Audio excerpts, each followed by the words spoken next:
Here we go. 1, 2, 3. Let's go live. Hello, everyone. My name is Katy of Greenland Quilter, and boy, oh boy, Eric is back to help sew some scrappy things today. And today I'm going to take the lead and show you what I'm going to do with one of my string blocks. And Eric is going to be sewing on, he will tell you in a minute. So I'm going to go ahead and jump this over to Eric and let him talk about his channel, himself, and what he plans on working on. Go ahead, Eric. Hello, everybody. Good to see everyone again. This is part 2 session. So today I am going to be sewing on what I call crumbs. And these are just random pieces of fabric that you can usually collect. A lot of this is the cutaway parts or when you trim it off your block. So I just got a bin full of all of these crumbs that, let me just dump it out. And I'm going to be sewing all of these random pieces together to create, hopefully, something that looks like this here. So again, just like a string block, you're sewing your own fabric together. This is a 4.5-inch square in which I can use it to create another block. And I've been doing this as like an leader and ender project, where if I need to chain piece something in, I will just grab a random piece of fabric and chain that in while I'm working on my real quilt project. So I got a collection of these all collected in a bin. These are all, again, 4.5-inch squares in which, oh, I should have grabbed the quilt that I made with it. But, you know, anytime I just have a rainy day and I just want to sew something and not think about it, this is what I'm doing, aside from just sewing strings. So, and that's what I'll be doing today because my crumbs runneth over. So I got my big pile ready and we're ready to go. I know what you mean. I have more scraps. Oh my gosh. It's so many now. It's like it keeps growing and growing, you know? Oh, make sure y'all look in the channel because I've shared Eric's channel link. Go over and subscribe to his channel if you're not subscribed, and share the love. And yeah, thank you for paying the rent on your way in my chat tonight. And so I have a couple things I want to tell you first before we start what I'm going to work on. I can't help it. I'm like over the top right this minute. My heart is just so some of you know that I have trouble sleeping, and when I finally do go to sleep, and if Nikolai's home, a lot of times he'll just do his own thing and let me sleep, because when I do get to really sleep where it looks peaceful, he leaves me. So while I was sleeping today, and then when I got up this afternoon and I looked at my channel, oh my God. Last night, the last time I looked at the channel, the subscriptions or subscribers said it was around 1,471 subs. We've been slowly creeping up because I'm trying to reach that 2,000 milestone by the end of the year, I hope, because I want to give things away, lots of things away, you know. But anyway, I digress. I looked at my channel and I found that my channel had gone from 1471 to 1515. So that's 1,515 subs happened while I was sleeping. So I want to thank every one of you who has subscribed to the channel, who has supported my channel. This channel wouldn't be this channel if it weren't for all of you. So I should say congratulations to all of you, because it's been because of all of you that my channel is where it is right now. It's a blessing, and thank you so much for all the support and sharing and liking and commenting. That really helps all of our channels. And I'm sure that I don't know if even Eric has seen this, but when you're on your phone and you're using the YouTube app for you got a regular app, and then you have the one where we can go in and look at stats and edit videos and things like that. In there, lo and behold, I discovered it actually shows who your top commenters are on your channel. The Yes, comment on posting videos. When we post a video and we ask if you'll comment down below, blah, blah, blah, it's actually acknowledging the top commenters of these videos. So pat yourself on the back, not only because you're commenting, but you're liking our videos, you're sharing our videos, you're subscribing to our videos. All of these things add up for all of our channels. And I just have to thank you. And I'm sure Eric is the same way about this.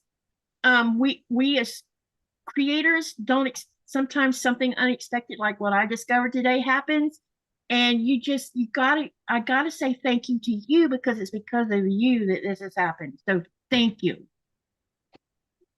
All right, now enough of that. Well, congratulations. That's a huge, people don't understand that really is a huge milestone, because it's very difficult to actually grow a channel. People think that you can become an overnight sensation, in which sometimes you can, but the struggle is real. It's a lot of work, and it's a lot of time commitment. So to achieve even like the 500 subscriber mark, congratulations. Yes, yes. Even if you get 100 subscribers, someone's watching your stuff. Yep. So yeah, pat yourself on the back. And all of you guys that are viewers, pat yourself on the back, because it's all of us working as a community together that makes this kind of thing happen. And it's a great feeling in my heart, because sometimes when you look at your stats, you're like, oh, nothing's going on. And you're like, well, what am I doing wrong? You might not necessarily, like the summertime, I've noticed that things slowed down a lot because everybody's outside doing summertime things. And yeah, and I have, you have to remind yourself that people do have their own lives, and they get out and they have other things to do besides sit on, their backside and watch YouTube all day. So yeah, so I never take any of y'all for granted. So let me say hello to everyone in the chat, because there looks like there's a few. Okay, hello, Pat D. Hi, Jackie. Hey, Donna H. Hey, Lori. Hello, Sean. Hello, Jeanne. Or is it Jean? I'm not sure which. Tell me which way you pronounce your name. Hello, Laura Sup. Don't you just love that name, Laura Sup? What's up, yeah, Laura? Like, what's up? That makes me want to say that. What's up, Laura Sup? What's up, Laura Sup? Yep, it's very rhymey. And it's not, I'm not joking around with your name. I just think it's awesome that someone has a name like that, because it makes you think automatically, what's up? Yeah. Sorry, hello, Laura, we don't mean to tease you about that, but yeah, I just love that name. Yep. And hello, Lewayne. And today is Lewayne's birthday. So wish Lewayne a happy birthday. Happy birthday to you. Happy birthday to you. Happy birthday, dear Lewayne. Happy birthday to you, and many more. Hello, let me see. Who did I miss so far? Hello, Teresa. Welcome, welcome.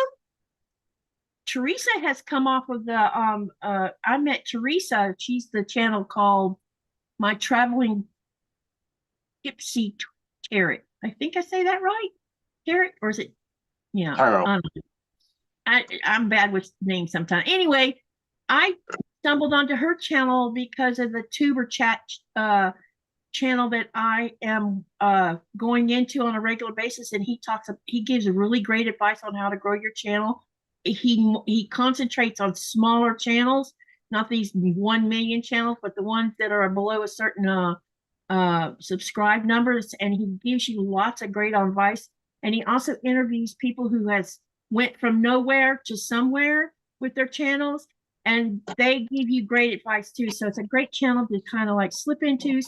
The chat itself moves really fast, so if you're an IRC person, you can keep up. If you have never seen a chat scroll that fast, you might have a little trouble with it, and that's okay. Also, let's keep on going because I don't want to leave anybody out. Hello. Let me see. Hey, honey. Hi, My ass Nikolai. isn't here. Hello, Denise. So, Pat, welcome, welcome. And hello, Joy T. Yes, Denise says she has paid the rent. Thank you, thank you. And for those of you who haven't, please pay the rent. You know what I'm talking about. Hit that thumbs up like button. All right. Anyone I've missed? Okay. Hello, Vicky Bush. Welcome, welcome. And hello, Claudia. Looks like I've caught myself up. Yep. So that's where I am. So here's my plan for tonight. First, I'm going to show you something, and then I'm going to show you what I'm going to work on first. I just realized I could have printed out the so that block that you last week that me and Eric were wanting to show you guys, and I couldn't find it in the book. Well, it turns out that it was listed up underneath foundation paper piecing section. That's why I couldn't find it. I didn't go far enough forward on the book when I was going backwards in the book to find it. But I found it, and there's actually you can print the if you want to do it foundation style, you can actually print it out. But you can also do it the way we've been showing you with the string. You just got to know how to do it or cut the right size to make this block. So here's the block we were talking about. It's called Kaleidoscope Log Cabin.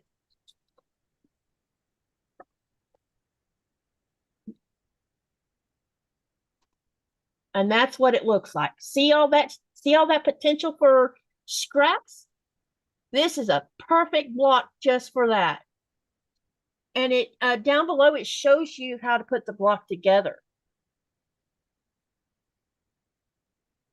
So get a good visual of that, and then you can think about what you could do with all your scraps to make this block, because I think this would make a great, good-looking quilt. What do you think, Eric? That it's very, very interesting when you put it all together, because I've seen a couple of quilts that actually use that block. And I've also seen it where it's different names, in which some people call that the chutes and ladder quilt. Okay.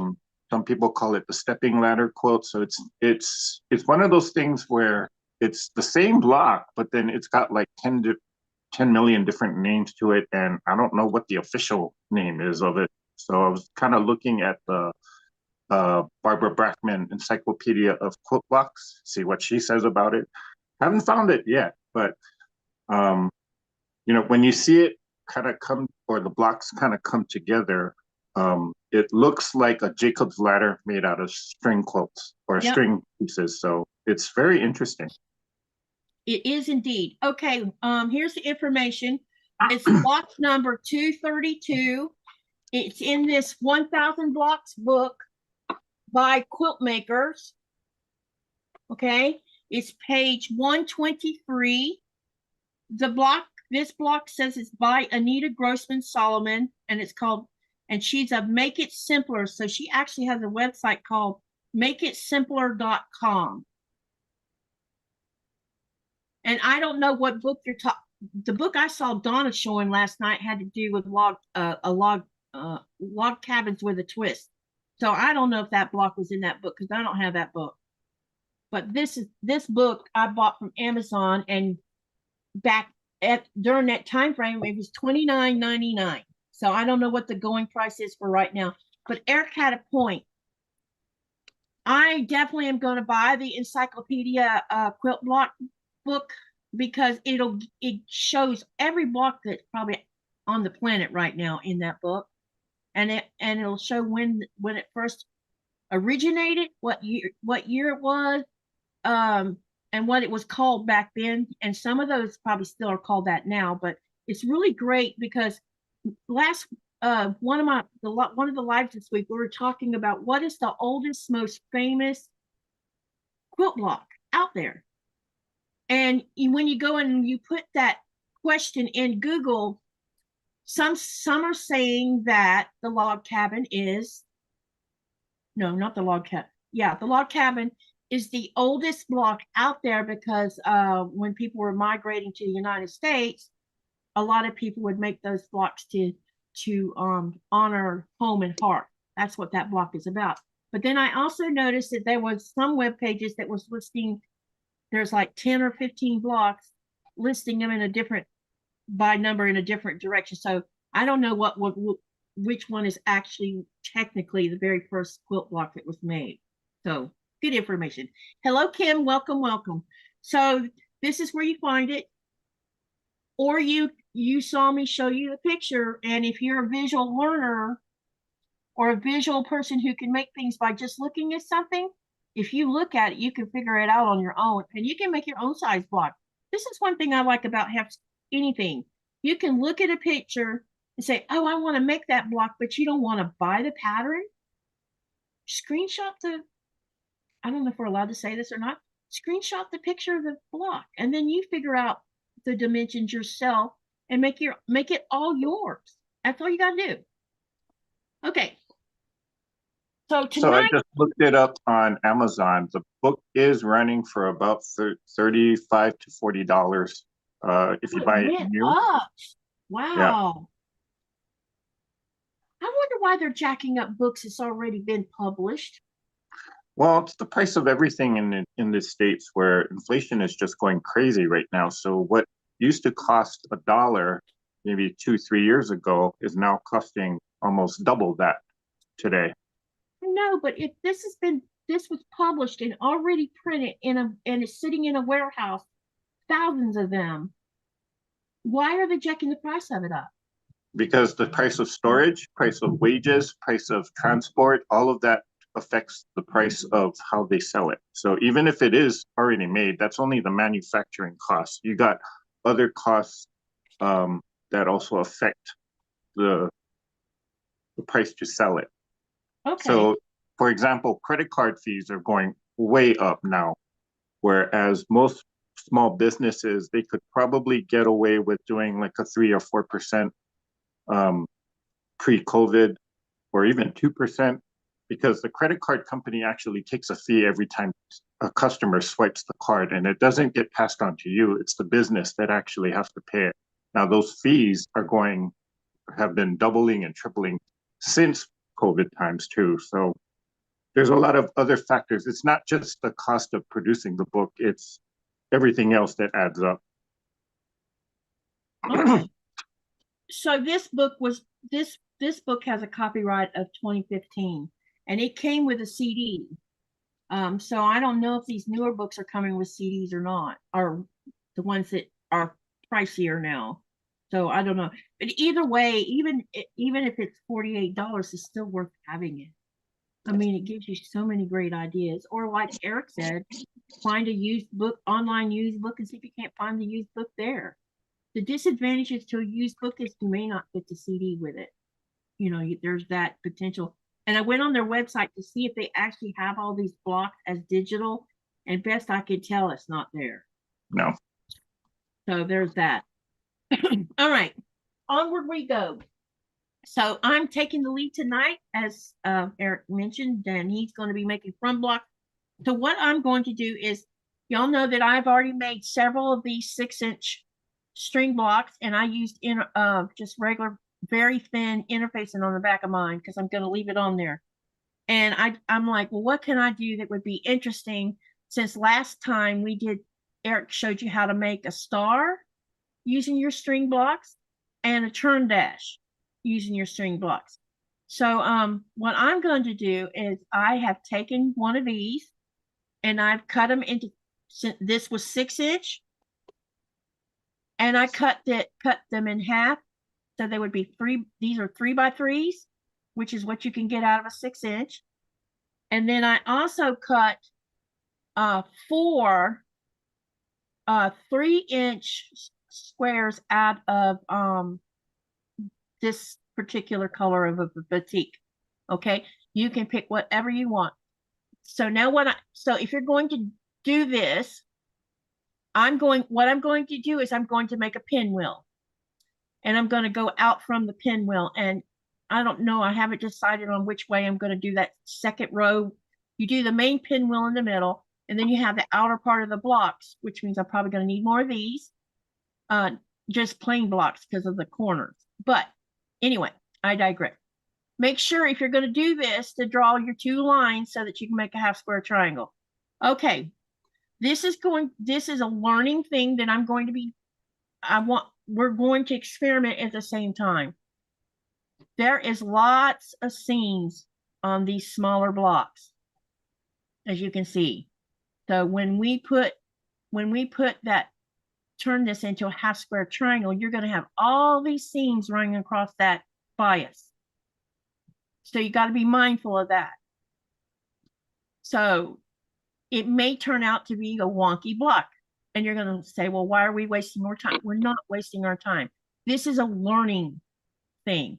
We're going to see if we can actually make a half square triangle out of something this small without turning out wonky blocks. And even if it's wonky, it's okay. Right, Eric? Yep. It's But perfectly fine. It'll also show you how to deal with all these seams, because if I didn't have this on the back, I could probably go ahead and press all these seams on the back open. But I'm going to leave it as it is for now. But when I make my half square triangles, I'm going to press the seam open. And when I go to make the pinwheel, those seams will also be pressed open, because we're going to have a big point with many seams sitting in the middle of that block. So what I want to do first is I'm going to go ahead and make my half square triangles, and then cut them down the middle, go over to the iron and press them open. And I'm also going to use my little acorn pen, which it has best press in it. I cannot afford to pay $25 for an itty bitty bottle of acorn stuff. So I'm using best press, watered down. And I'm going to just dot the seam with it to try to get everything to lay down flat. You can also probably, if you wanted to, is use that pin for going on these seams to help keep, especially along this outer edge here, where the extra seams are going to be. You might could even do that. It's up to you what you want to do. So let's go ahead. The other thing I wanted you to look at, see how these are in a diagonal? When I put my solid block on here, I'm going to make sure that my half square triangle diagonal is going the other direction. Here, let me pull it down so you can see what I'm talking about. It'll be going in the opposite direction, because I think that if you try to take it in the same direction, I don't know what'll happen. I mean, we could test that theory. Okay. It actually looks really, sorry, it actually looks really interesting, because I tried that with the turn dash, and having the diagonals and all the angles the same way gives the block a totally different look than what we did last week. So you might want to just experiment that on your own. Yeah, that's a great idea. I just didn't want to do it on this go around and have seams falling apart. And it'll be a total disaster. You know what I mean? Yeah. All right. First thing I got to do is I've got to switch my sewing machine foot, because I'm going to be sewing on the diagonal. Can't use your 1/4 inch for that. So while you do that, I caught a couple comments that are very interesting. So Laura Supp says that her name is actually from a Czech descendant.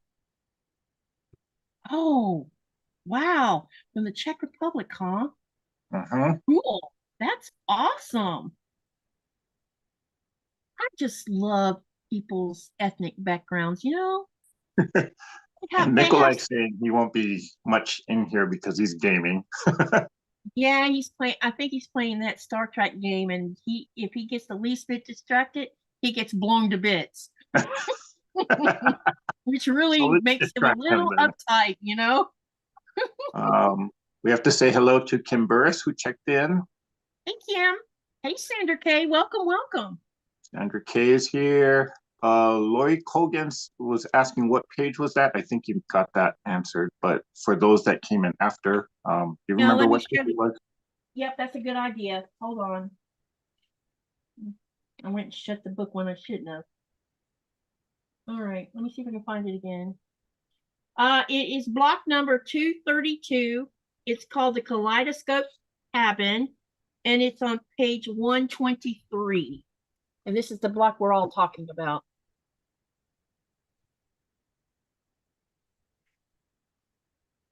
Okay.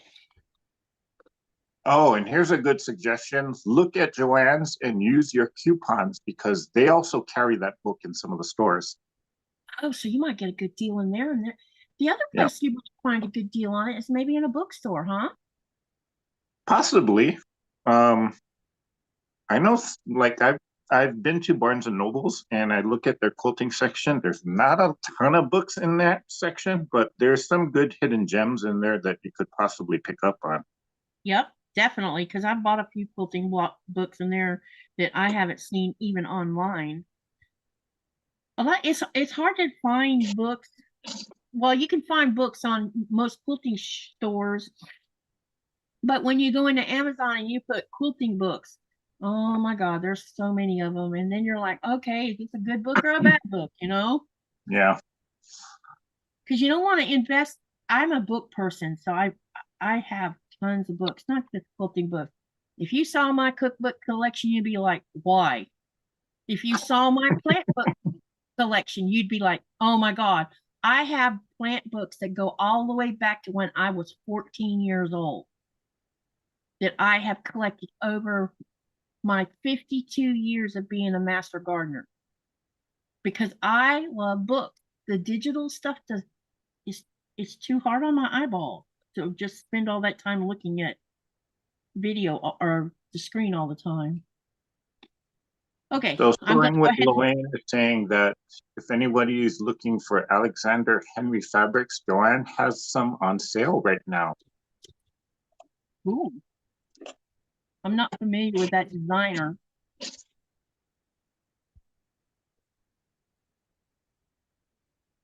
So I am going to chain piece as I'm doing this because I'm making, you know, 4 of these so that I could turn into half square triangle just to save on time because I'm a slow sewer, as we all know, and I talk too much.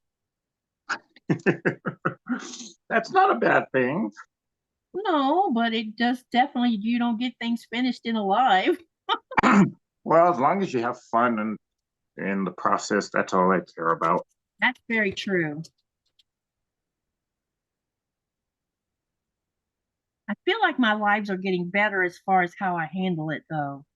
I don't feel like I'm as all over the place like I was when I first started.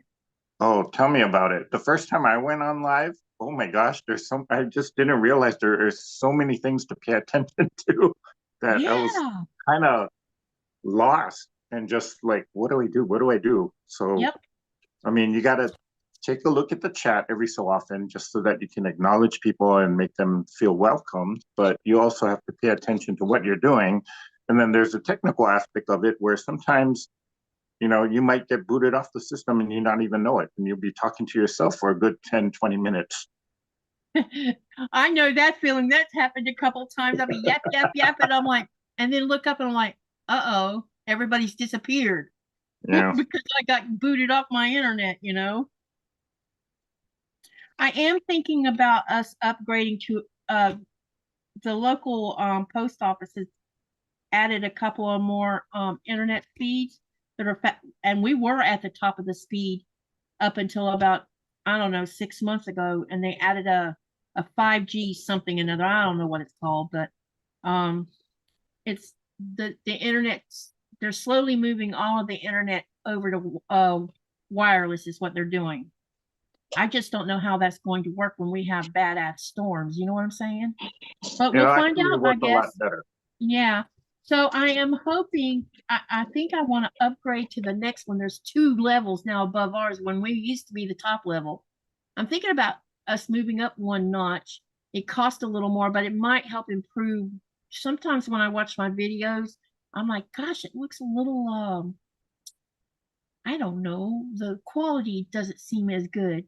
And it could be that the internet was a little slower. I had exceeded the bandwidth in this house one. So, Sewing with Lorraine says that Alexander Henry had passed away, so that's why you don't find as much of his fabric anymore, I which don't would even make know sense. who he is. I've heard of him. I've never actually seen any of his fabric, though.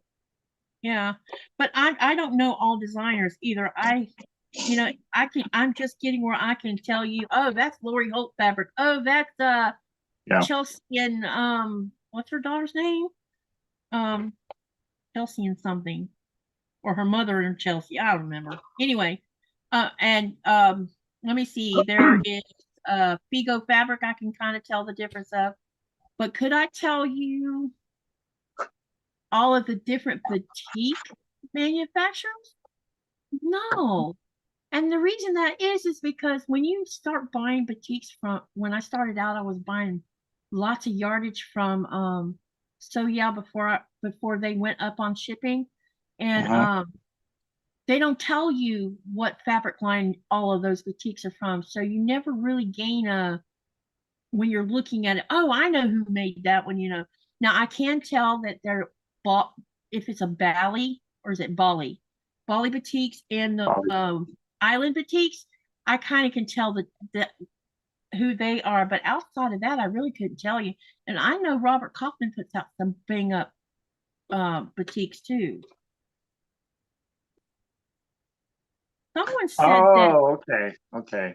I got you sewing with Luane. He says that if you ever see the fabrics with the hot men on there, that's him. Oh, that's why I didn't know who it was. Okay. Um, Well, then he's my favorite designer.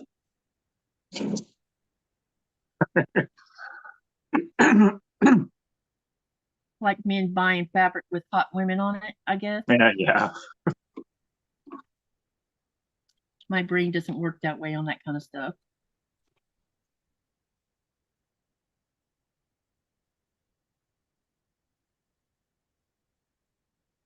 I know Hello, that. Fabric Studios. No, Fairbricks, welcome, welcome. Thank you for coming by. He is also from the Tuber Chat channel. Oh, okay. But he also is a Lego person. Oh, that's interesting. I was actually watching an interview that the Tuber channel did, and it's very, very interesting from the perspective of a creator, because he actually does dive into some techniques and interviews. I wouldn't say smaller channels, but maybe a little less common channels that you might not have even heard of. And he just talks with them, and just a lot of the topics kind of revolve around how they grew. And the common theme that I've heard was a lot of them just kind of went with what they know, and they didn't try to they didn't try to pretend to be the expert on something. So if you're interested in actually starting your own YouTube channel, that's one of the channels that I would definitely kind of look at, so that you can kind of understand some of the strategies behind it, how things work on YouTube. And here's the channel link for it. I need to put it in the bot, because he's been I've been there quite a bit over the last 4 months. He gives really great advice and tells you what will work and what doesn't work. So, you know, about where not to waste your time trying to do.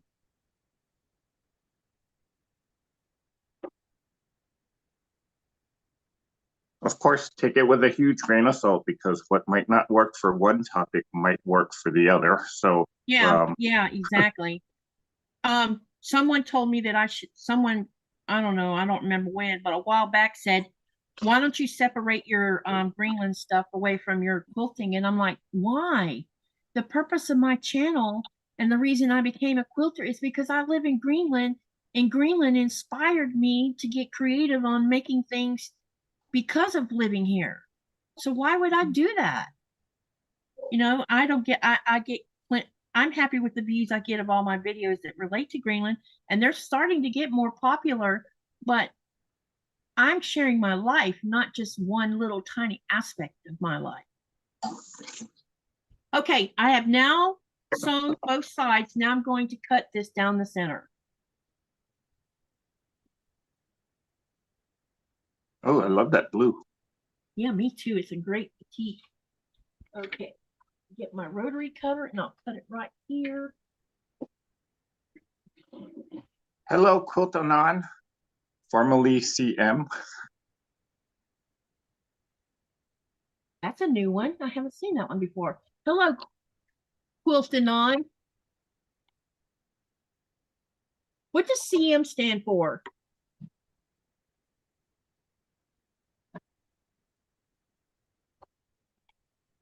See if we get an answer. I really hate when the ruler moves.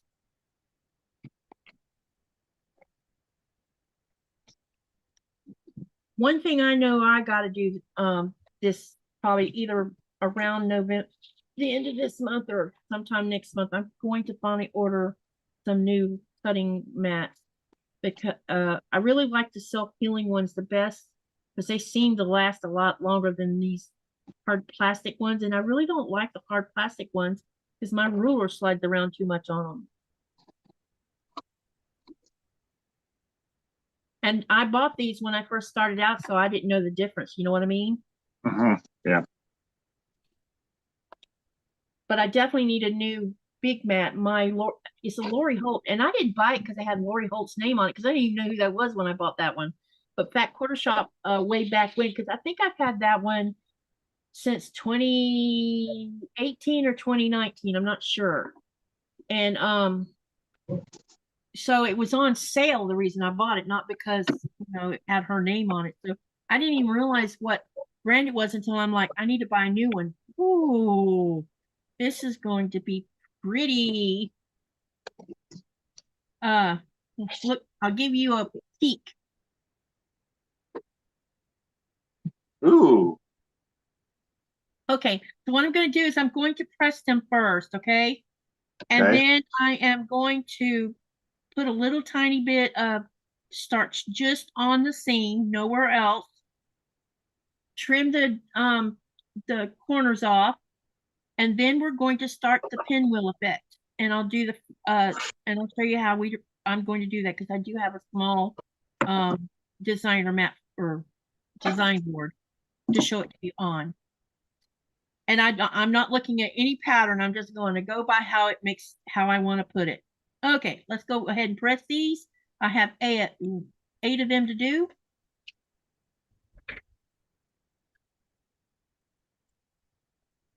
Eric, if you see anything, let me know.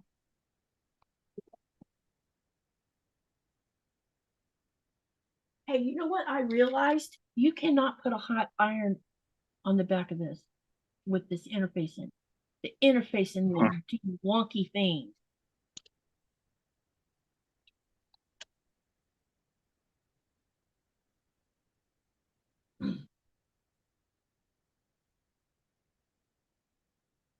What is everybody working on tonight?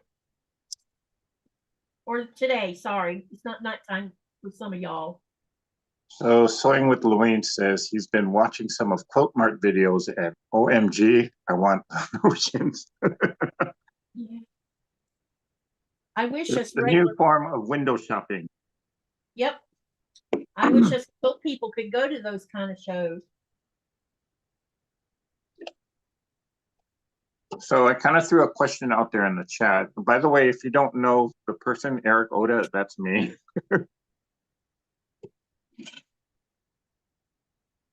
So the question that I'm asking is, well, who are your favorite fabric designers? Since we mentioned some of them. Yep.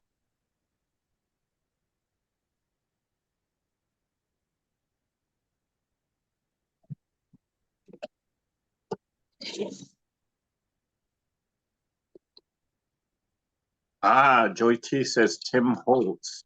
You know, a lot of people know Tim Holtz from his paper crafting background. He does a lot. He's a very, very interesting person because he's so creative at what he does, and he creates a lot of products for different types of crafters, and he experiments a lot too. I didn't even realize that he was a fabric designer until I saw one of his fabric collections, and he's got a very, very interesting design aesthetic throughout all of his products that he does. And he likes vintage, and he likes a lot of, how do you say, like, he likes to make things look that are brand new, look like they were years and years old. So a lot of his products center around, just making that aged look. But he's very, very well known in the paper crafting industry.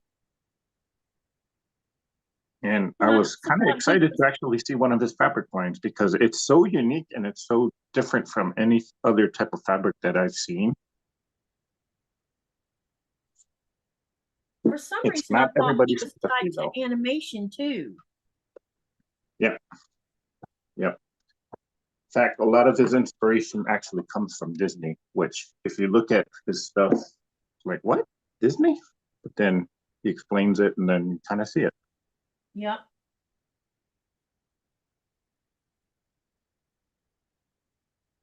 In fact, one of the stories that he actually told on one of his lives, he does have his own channel, was that he was at a quilt, not a retreat, but one of those industry, what do you call it, industry shows where only quilt shop owners or people that work in the industry get invited to these things.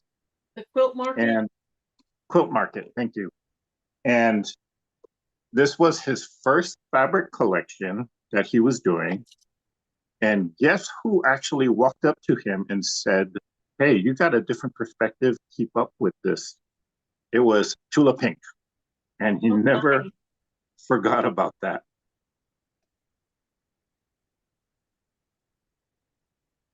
Tula Pink is way out there on her stuff too. Yep. Yep. Very much so.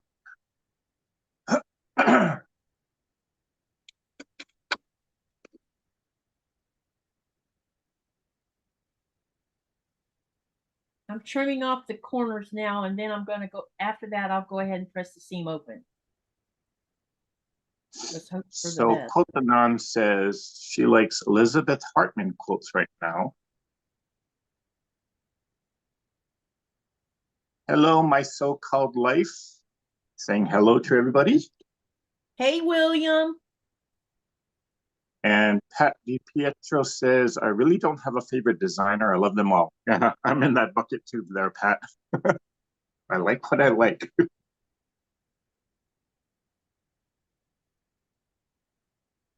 And Quiltanon says that she's being potato chip quilt today, or she's doing a potato chip quilt today. What exactly is a potato chip quilt? Why do they call it that? It's different to it's different rectangles that you kind of sew together to make one gigantic block. And I guess I don't know where the name came from, but I guess it's because you just sew different pieces of the same thing together.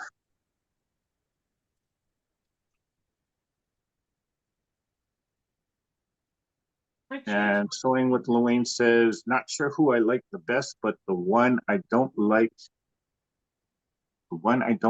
is Tula Pink, as I feel I should be on LSD to understand her fabric. That's funny.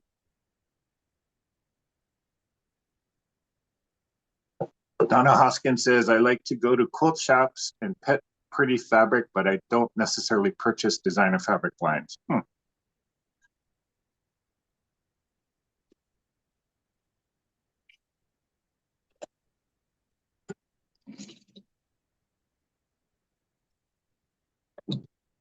Hello, Joyce Jordan from Washington, D.C.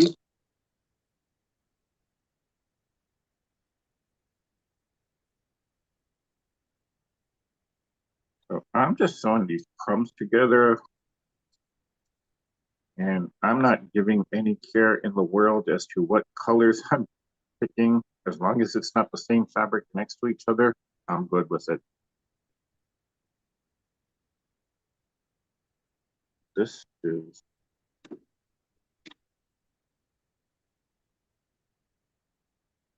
Oh my goodness, this is being a pain. And Quilt Anon says that they like Michael Miller fabrics. Yeah, I like some of his stuff. I also like some of Jason Yinter's stuff.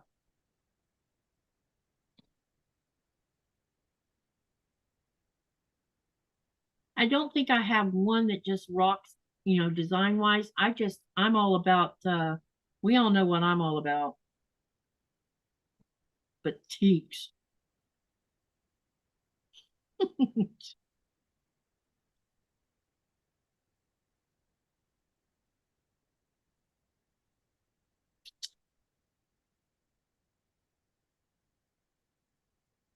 And Pat Pietro says, I think Brenda from Conquering Mount Scrapmore did the first potato chip block. They are 2.5 by 4.5.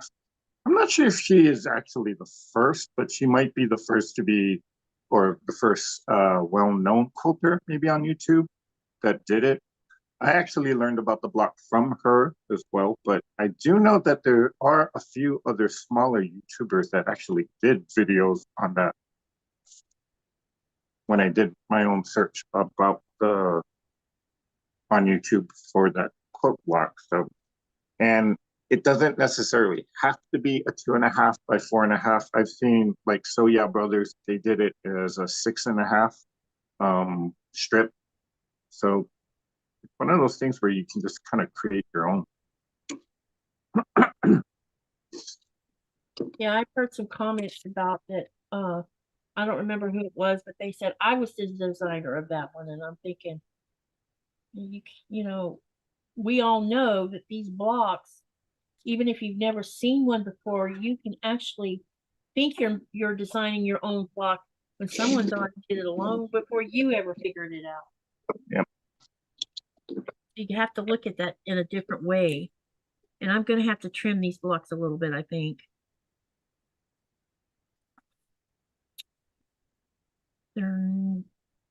They're kind of being weird for some reason. Hello, Ace FLA1. Interesting name there.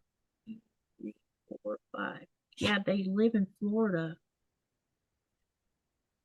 And Kotonan says, I'm using 2 by 3.5 inch scraps and sewing courthouse steps blocks, similar to log cabin.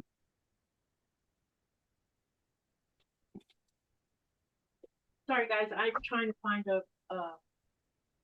a ruler, different size ruler, to help me trim better. Where is that ruler? I had it earlier.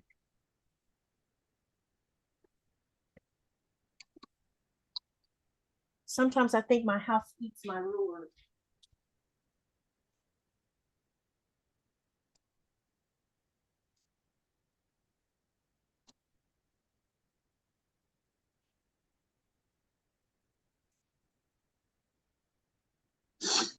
Okay, found it. I needed a smaller ruler so I could trim, get them trimmed evenly. Because the bigger ruler was teasing me.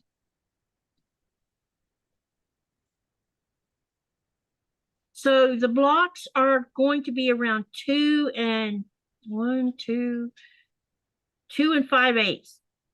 I don't know why it's 2 5/8, but it is. So it's okay. It's all good. I am fine with that. It's not going to matter because all of them I just need to make sure all of them are at the same size.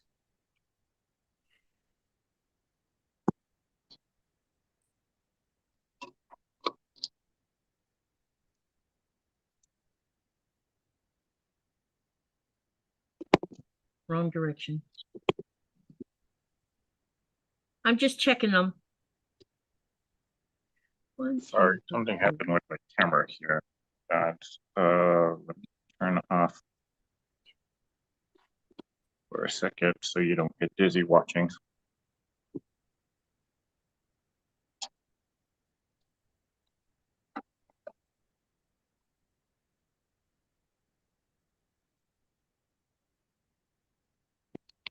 It's weird how you're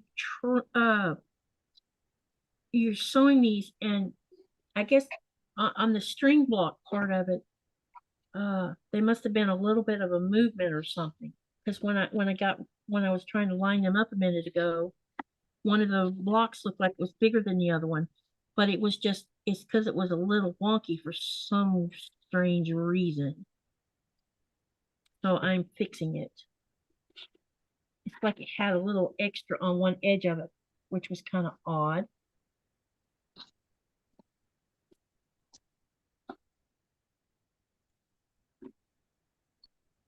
Nora must have got run over by the chair because I just heard her squeal.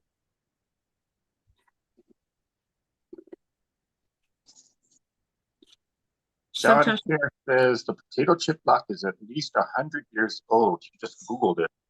wow.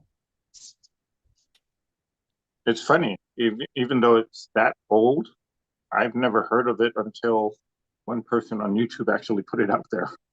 Yeah. I guess what's old is new again. Yep.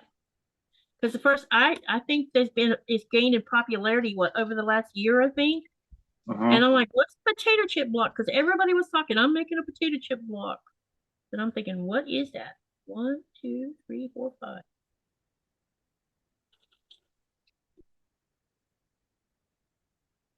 And I've noticed that certain kinds of blocks and quilts seem to go in cycles too or colors. This year's the year of the whatever color, Yeah. Who was it? Was it Kona? Kona Cotton that used to do that? They're still doing that. They're still doing that. Yeah. Have you used a lot of Kona fabric? Not in recent years. Because I keep hearing different comments about it.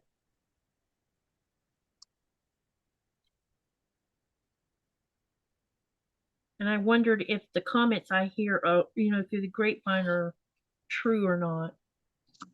They're saying that they ravel easier. They definitely have changed in quality. I'll say that. I've noticed that for me personally. In terms of unraveling, I'm not sure. I'm probably using the wrong word. You know how when you cut the fabric and the edge starts, the thread starts. Yeah. Yeah. That's what I mean by that. And I noticed that even some of the high quality quilt fabric is supposed to be high quality. I see in some of them that they ravel, and it's not Kona that I'm seeing doing that.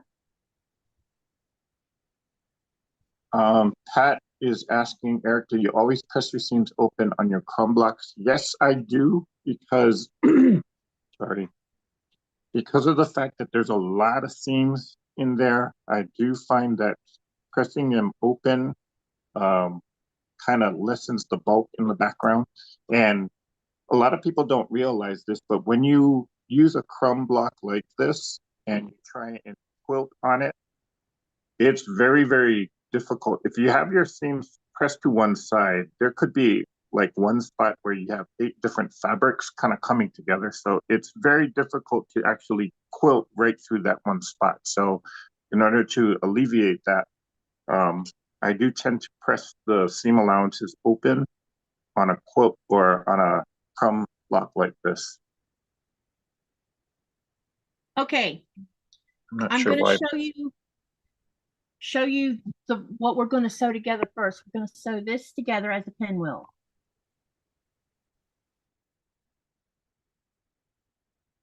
Somebody disappeared. One of your cameras left, Eric. Does everybody see what's going to happen with this?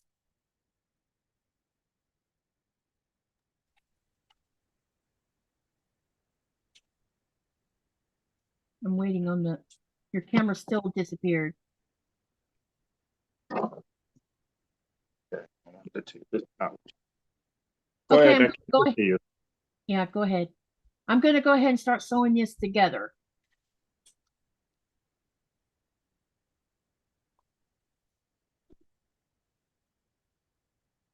So we're going to sew 2 of the half square triangles together, or the 2 blocks, yeah.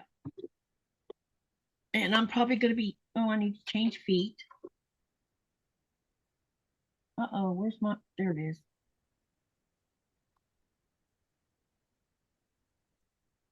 Okay, this doesn't like the cord pulling on this.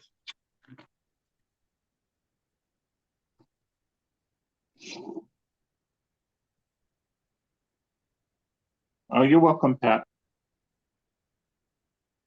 Thank you, Pat.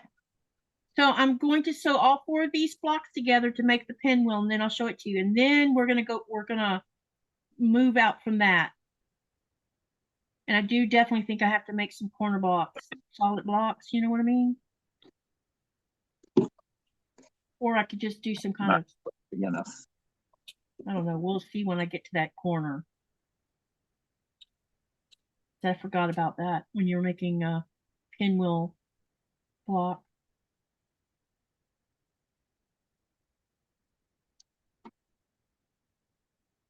Oh, don't, yeah, I need to make sure these seams are nesting too.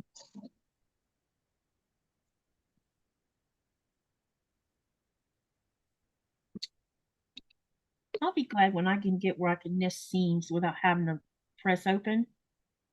When I press open, they do really good, but when I try to just nest them, they're always a mess.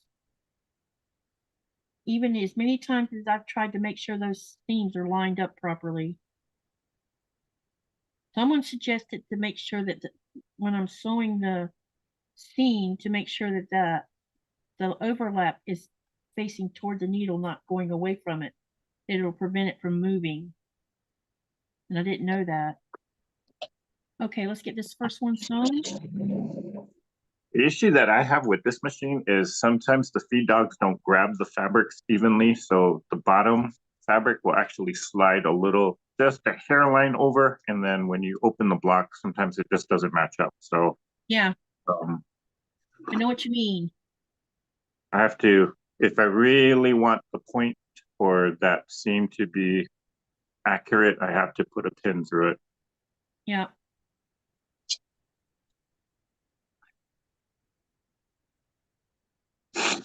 Is everybody enjoying the live tonight? All right, let me make sure that that seam is matching.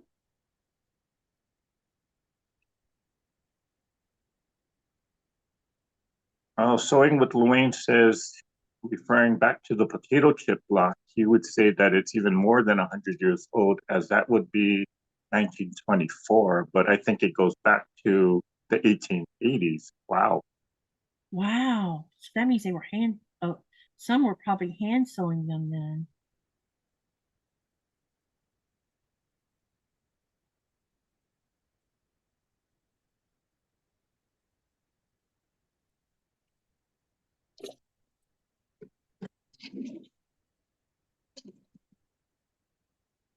Okay. In the middle.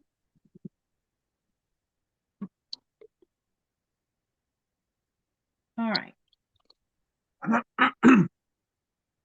Well, thank you, Lori. She says she's enjoying this.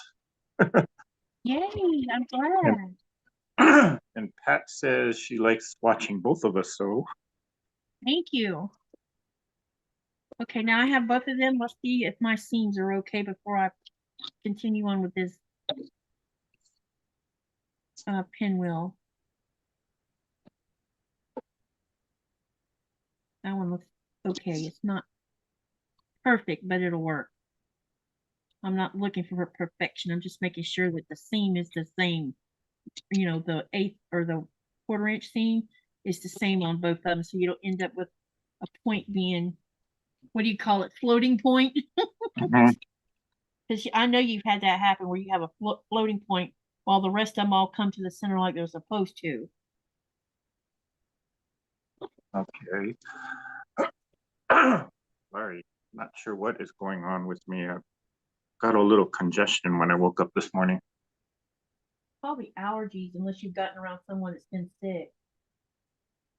No, well, there's a drastic weather pattern change here in Las Vegas because it was about 90 degrees one week, and then now it's down to the 40s this week. Woo! That is a big change. Sounds like Florida. Okay, Right so let me throw this question out in the chat just to get people talking. now? Okay, good idea. What is your favorite drink or snack to munch on or drink on or sip on while you are quilting?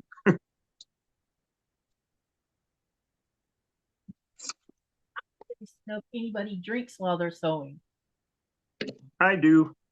In fact, you're gonna laugh when you see this. This humongous cup. Look, I have to hold it with two hands. That's how big it is. And my hand is, Yeah. it's like 6 inches. It was full of coffee. Nice. Well, when I meant drink, I mean like alcohol. Oh, okay. Now, sometimes I do enjoy a good glass of wine while sewing, but I haven't done that in a long time. Yeah. I've had a couple shots of Crown on New Year's Eve live while sewing. Oh, that must have been interesting to watch. Yeah, I have a bottle of the Black Label Crown, and it is so yummy. So, sewing with Luane says he likes Little Debbie donuts and Diet Dr. Pete. Ooh, Nice. I drink either Coke Zeros or right now I'm drinking brewed iced tea.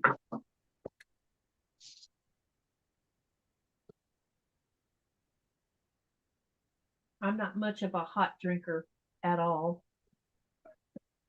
My husband, on the other hand, loves hot chocolate and hot tea. Where are you, honey? Are you okay? he's concentrating. I was wondering where the dog was because I heard her whining.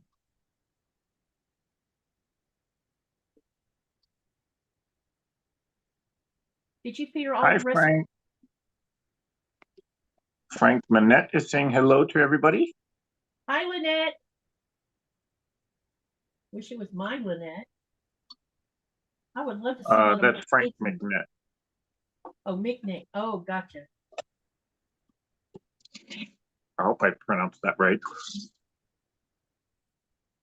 Okay, now I'm going to show you before I start to pin this together. Can they all see it on the smaller camera? Do you see it, Eric? I can see it perfectly fine. So Actually, can you make me sort of like a post so that when you do show it, I can kind of pin it for everybody Sure. Oh, you mean on your channel? onto the Zoom? Oh, pin it. Okay, gotcha. Yeah.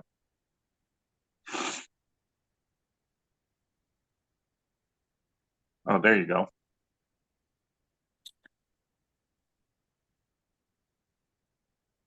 Okay, let me try showing. I'll show you the first side of it first.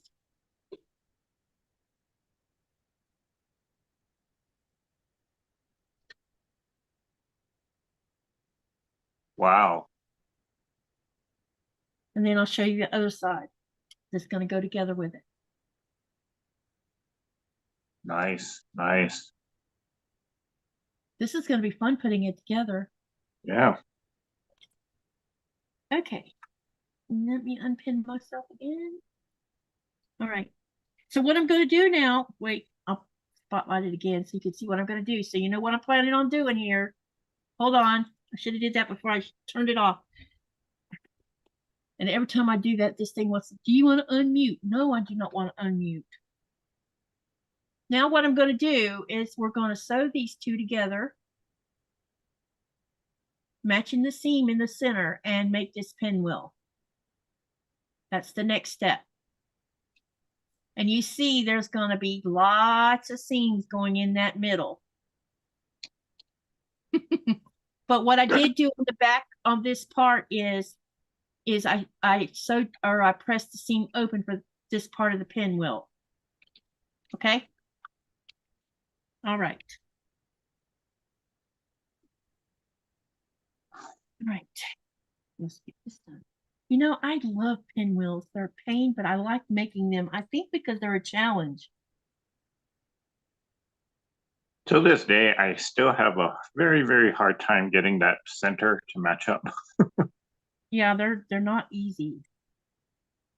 So Jean Hoffman says, my scraps are just a jumble mess, so trying to sort as I go. I think we can all relate to that, Jean. Yep.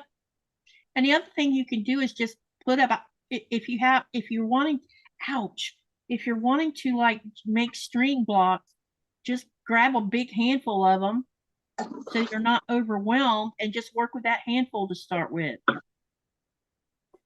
I am having trouble getting this needle where I want it.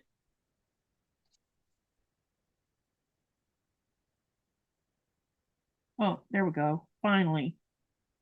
So what I'm doing is I'm putting a pin right at the tip of this, these 2 points, and making sure when it comes out the back that it's in the seam, not off to the side. And then I will pin corner to corner first, and I'll show you what it looks like when I do that. So you can see where I put that pin. And sewing what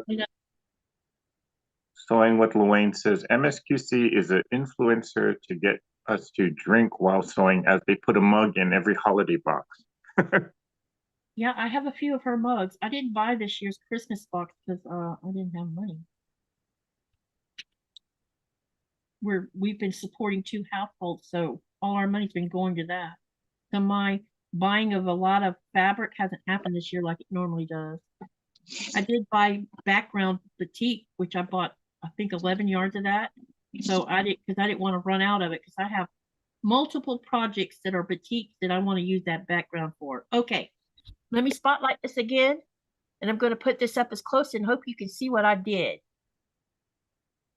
Which camera's which one? This, no, this one.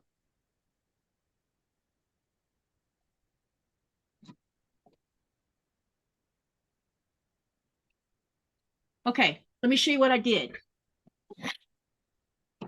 I hope everyone can see where I put that pin. You spotlighted the wrong one. Figures. Yeah, I get confused with these cameras. Or just hold it up. Or yeah, I could do that. Let's just go back to this one. All right. Okay. See where the head of the pin is right there?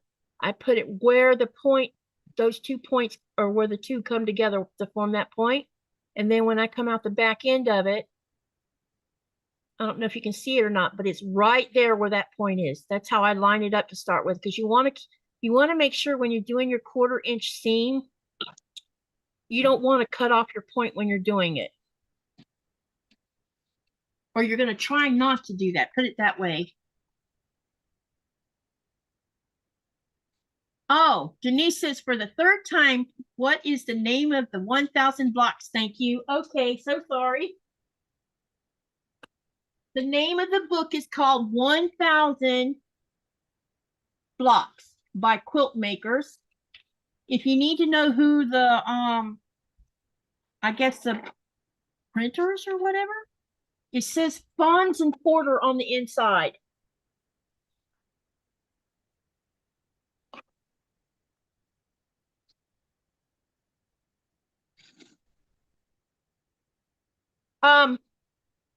Denise, do you want the ISBN number? Because I can actually give that to you. I found it in the back of the book. Let me know yes or no, and I'll type it in the chat so you'll have it. That way you can copy and paste it if you want to. Hold on a minute.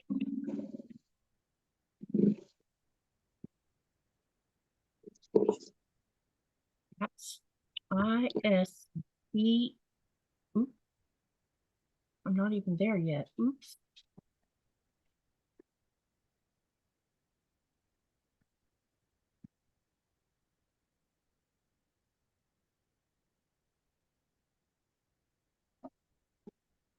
Okay, it's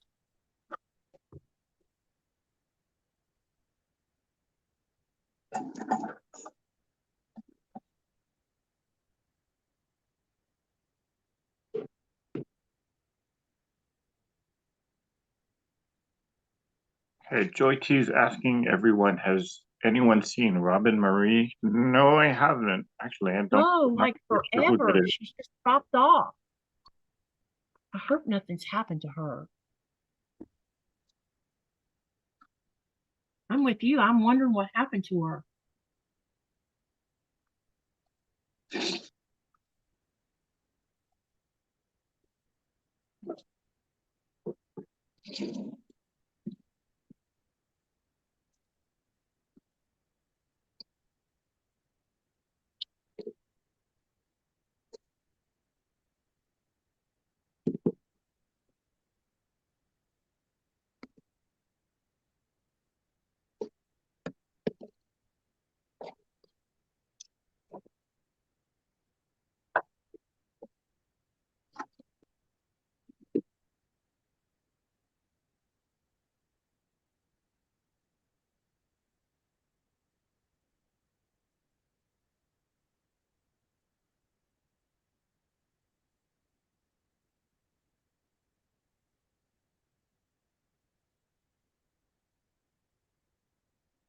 Oh boy, I'm gonna get a problem with this thing because there's a lot of bulk here.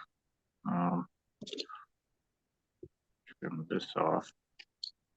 Here you go, Denise, and anyone else who wanted it. If you need more information, you can also go to, let me give you the website. There is actually a website. It says they have more than one. They actually have other books too. Okay, so more from Quilt Maker. www.QILT. And here's their website. And let me see if there's anything else that might need to be put up here for y'all.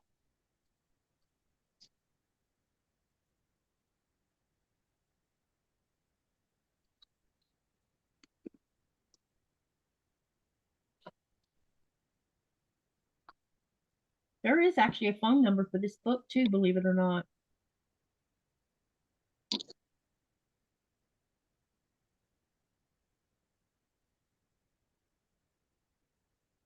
Okay, this book I have is a first edition, by the way. First edition. So I must have bought it when right after it came out then to have a first edition of it. I'm not sure if there's even a second edition. I don't know. Let me look It's it hard up. to say unless somebody buys one. Hey, Denise, if you do buy the book, in the back of the book, it'll have all some of that information I just posted. Look and see if it's a first edition or a second edition. Let me know, so we can see whether when the price went up, so did the edition change. I don't know. You never know. Is that enough information for you? Oh, she was looking for the block on Pinterest. Thought it might have directions to make, but got a 404 error when I tried to go to the page from year 2012. Wow. You're looking for the block that I was talking about using the strings on, the foundation one?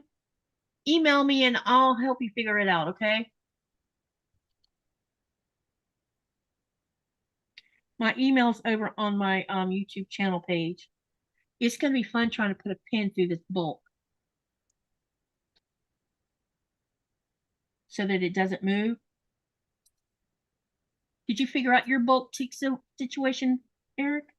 Yeah, just cut some of the the seam allowance out. I mean, it's a crumb block, so I'm not going to care if this comes out perfect or not.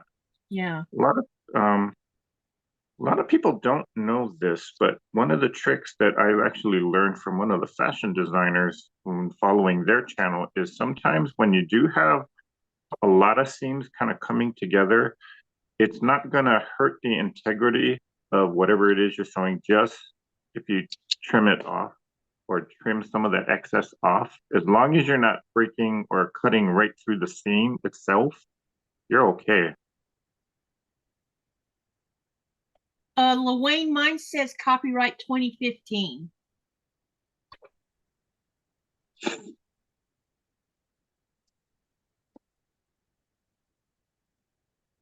Come on, let's get these to line up good.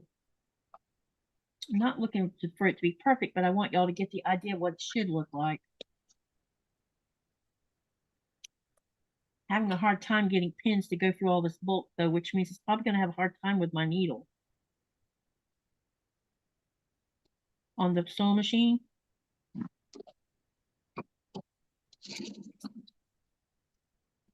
I've broken many a needles just trying to sew through seam allowances. Yeah, I made sure that I put a new needle on it yesterday because I'm quilting my prairie flower seed block or prairie flowers seed quilt. That's a mouthful, let me tell you. Hey, Miss Donnell. That's Hey, Donnell. All right. Now let's see what we can get here.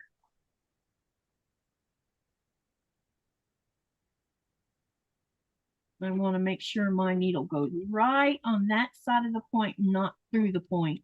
There we go. we're there. Ah, the new needle. Good. I'm glad I changed the needle because they went right in, no problem. All right, now let's see if I cut off the point or not, or if everything matches like it should. Okay, we're gonna go press this and then I'll show it to you. I'm And also Lori, sorry. Lori Colgan says her version of the book is also a 2015. Okay, so you must have bought yours around the same time I did. I don't remember. I had to have bought it in the year 2015, maybe. I don't know, or 2016. I know I've had it a while. Okay, I'm going to go over to the iron and I'm going to press, there's a downside to having this interfacing on the back of these blocks. If I put the iron on there, it will make it go correct. The interfacing does weird things from a hot iron. So what I'm going to do is I'm going to finger press first so that I can get the seam to relax. And then just do my pressing from the front with the iron, and then I'll finger press the seam open again, and then do it like that. That way I'm not contacting the back of this and touching this interfacing, because I really don't want to make a mess of my block, which will be what happens to that interfacing. I learned something about this interfacing, Eric. What interfacing did you use? It was the Lori Holt, it's super thin. And I guess it's okay when you're ironing or pressing on the front, but if you let that iron touch the back of it, it goes like it just does weird things. I'll have to go look it up on Fat Quarter Shop to show you which one it is. Because that's where I bought it from. They don't sell like bolts of that kind of interfacing where you can just like buy so many yards of it, like you can at Joann's or Hobby Lobby. I don't use much interfacing, but from what I do know about interfacing is different levels of interfacing will react differently. And I guess that's why certain brands are good for certain things, but not for others. Yeah. And I bet the one I'm using is probably not meant to do that to it. Because I think Lori Holt don't quote me on this, but I think Lori Holt uses her interfacing more for applique pieces and not for stability. Yeah. You have a point there, and maybe that's why it's not so iron resistant. Yeah. That hadn't occurred to me, so maybe I need to find a website where I can actually order the kind that's heat resistant but still lightweight. I have some other interfacing, but it's thicker, and I don't want to use thick stuff. It'll just make everything twice as bulky.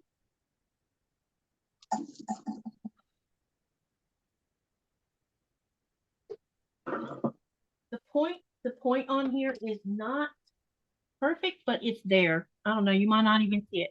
Okay, I'm going to spotlight again so y'all can see.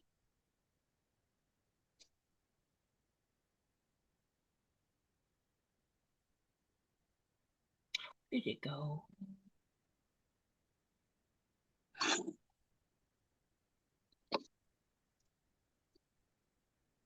All right. She's just a tad off. It's not even worth I messing wouldn't with. worry about that. Yeah, I'm not either. I'm not gonna even. Good though. Yep, there's the pinwheel. Okay, now let me get my design board so we can make a decision on how we're going to do this. So we got the center done, which is the pinwheel. What I was thinking of doing is maybe we could bring out the pinwheel more. Unless y'all, or, let me think. How do I want to do this?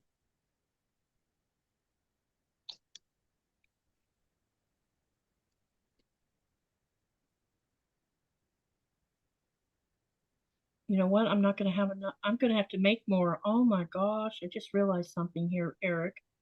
I need to make some more half square triangles, looks like. You'll see what I mean in a minute. Or I could just make solid there. I don't know. I should have did a practice block and I didn't. I just thought I would just be real about it here. You know what I mean? Well, you live and you learn, and sometimes the biggest mistake or a big error actually turns out to be your biggest design creation. Don't you think you could make a solid? I don't know. Yeah, look at this. Uh-oh, where'd my screen go?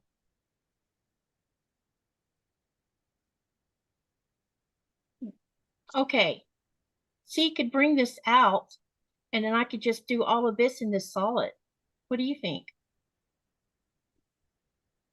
If you do it with a solid, it will bring the string pieces out a lot more because that's the interesting aspect of the block. If you do it with more half square triangles, I think your design will just get lost. That's what I was thinking too. Yeah. So this is what I'll do is I'll go over and I'm going to cut some fabric and then make that solid. So if I probably should do them in squares because it'll be easier to sew them together because I don't know how to do that, whatever they call that seam. At least, wait a minute, let me think about this for a minute. Well, just before you start cutting anything, just fold the fabric into the shape that you need it and then just put it in those spots to see how you like it. Okay, that's actually a good idea. Let me go get some.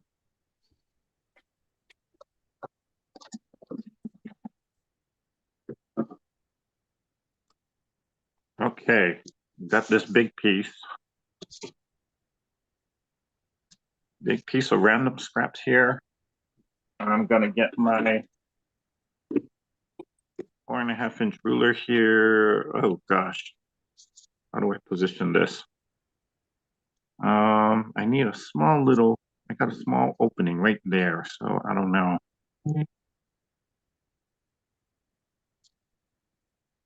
Darn, I thought it was ready. Oh, no. I need one strip there, one long strip there. I think you're right. Look.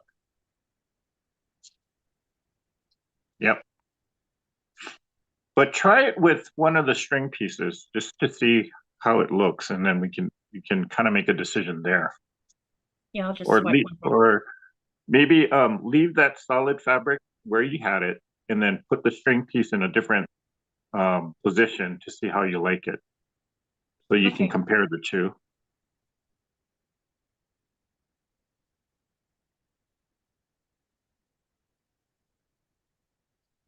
Hold on a minute. I gotta go get another of the solid because I was gonna use solid corner.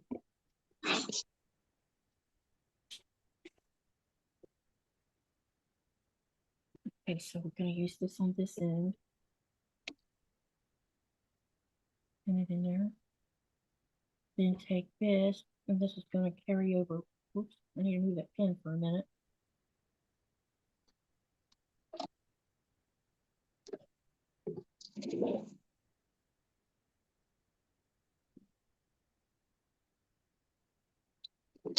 Okay, and then we're gonna need to turn this one this away.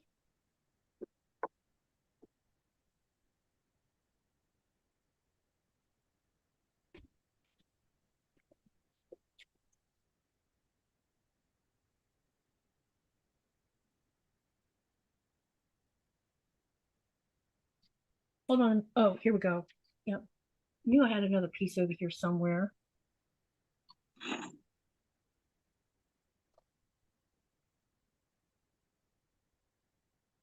Okay. Oh, I like that. So we need to make more half square triangles then.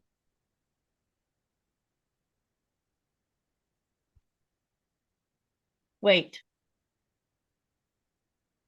It should be like this. Yeah, here we go.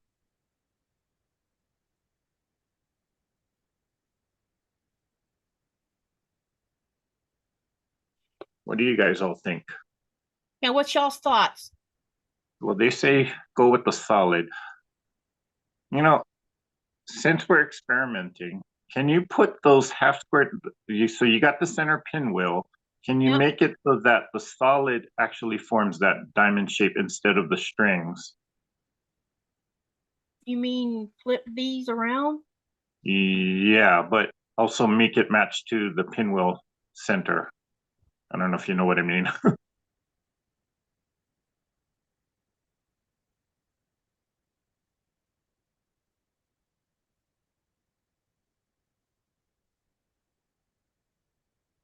You mean like this? Um, oh, that's interesting. Yeah, because they look like flying geese when you do it like that. Yeah. It does make more color. Let me turn the other one around too. Hold on a minute. Let's turn this one around also.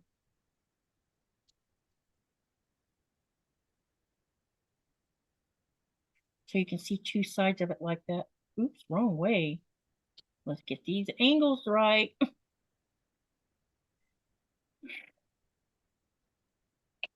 Yeah, a lot of times if you just turn a block around or turn a part of the block around, you might actually like it better than what you originally planned. So when I'm creating with crumb blocks or string blocks, before I make a final decision as to how I'm going to sew it all together, I just play around and turn the blocks around. So you see how this version of it gave it a much different look Mm-hmm. with the flying geese kind of pointing towards that pinwheel in the center. Yep.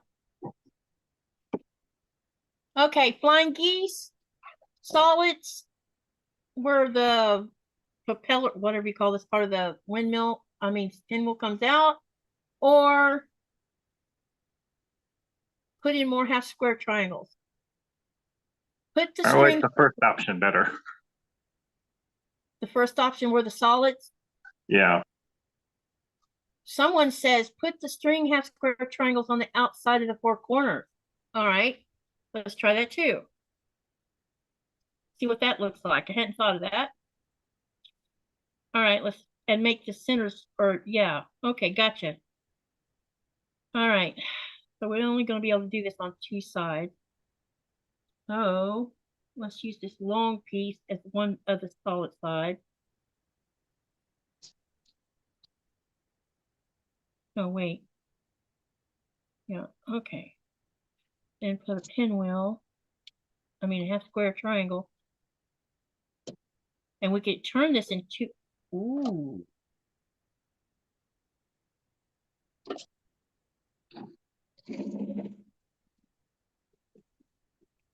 Just ignore that I've overlapped the solid, you guys.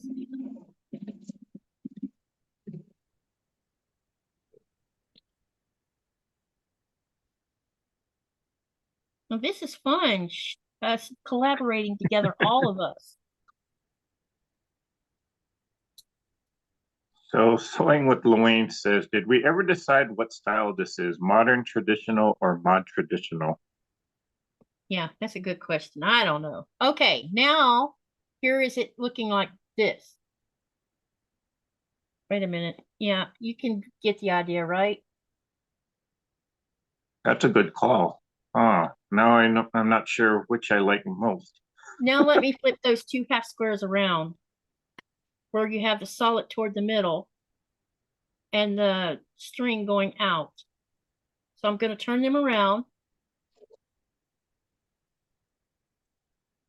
Someone says snowball. Snowball the solid randomly. Oh, that would be interesting. Yes, See it what kind would. of secondary designs you can come up with. Yeah. Okay, now look at this.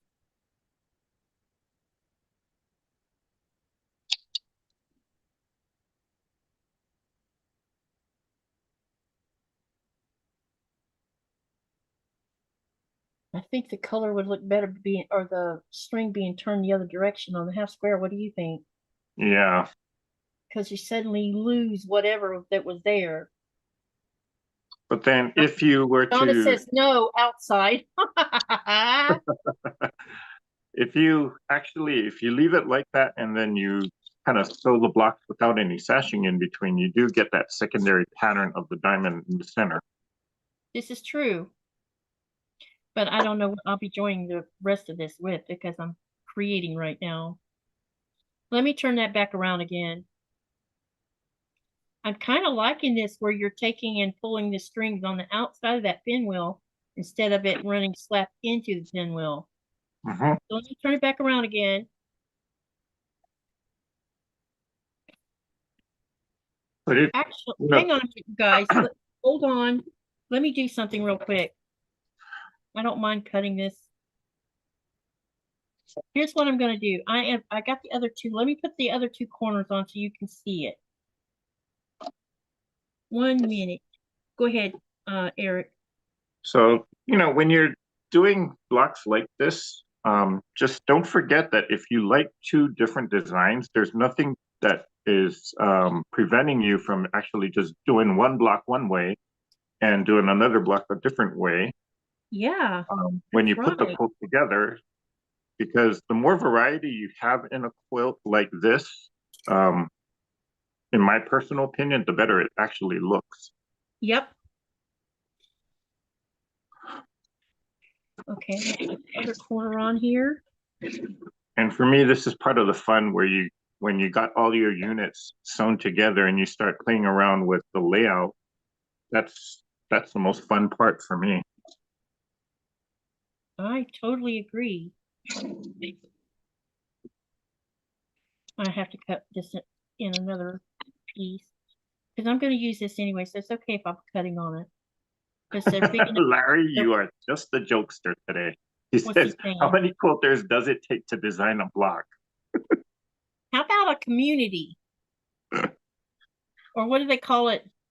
It takes a what? What's the usual answer for that? It takes a village. Yeah, it takes a village. That's the word I was looking for.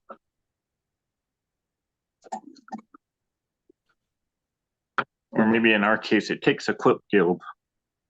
Mm-hmm. All right, let me get rid of some of these pins so I can put this other solid piece here. And let's see what y'all think about this.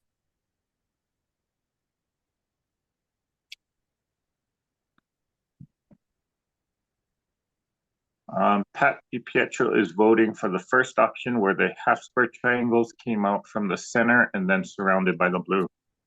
Okay. So we need to make a poll, don't we?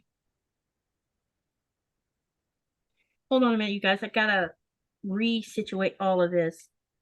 And Frank says 39 to be exact. 39? Is that how many's in the channel right now? Hey, that's pretty good for me. Normally, I don't get above 20 in here. So thank you for playing today with us. All right, we're going to put a pin here so it doesn't move. Then we're going to put this one here and move and pin it so it doesn't move. Where's the other one at? There you are. Yeah, Larry, I had this piece of fabric for years and I still got yards of it. I don't know why I went crazy just buying like 6 yards of this fabric. So I use it wherever I can. In fact, you know what? I need to make an ornament using this, so I'm going to put this aside.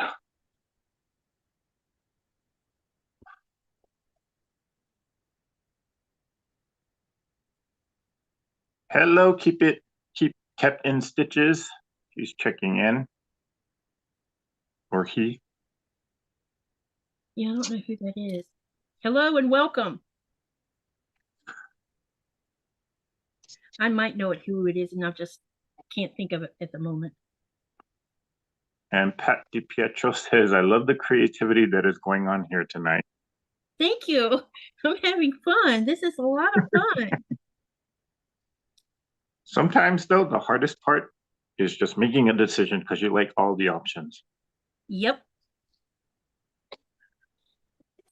Like right now, I don't know what fabric pieces I want to sew together. There. Let's just go with that. I'll flip it around since the greens are right there. I noticed one thing. One of these crumb blocks is the odd man out with the solid color in the middle of it. It's dark blue, and the rest of them are either pink or red. Actually, all three of these are pink, come to think of it, now that I'm looking at it. But you can't tell that with the camera, though. All right, are you ready to see this? Oh.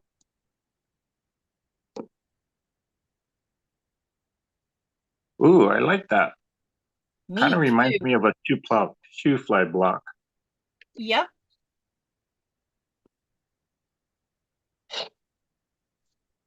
Let me spotlight it so they can get a better look at it. Because I know some are on their phone.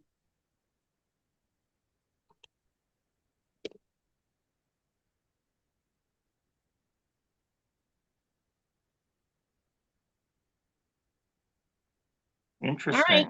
What do y'all think? Personally, I still like the first option that we did. The one where I extended the pinwheel out? Yeah. Yeah, I like extending the pinwheel out too.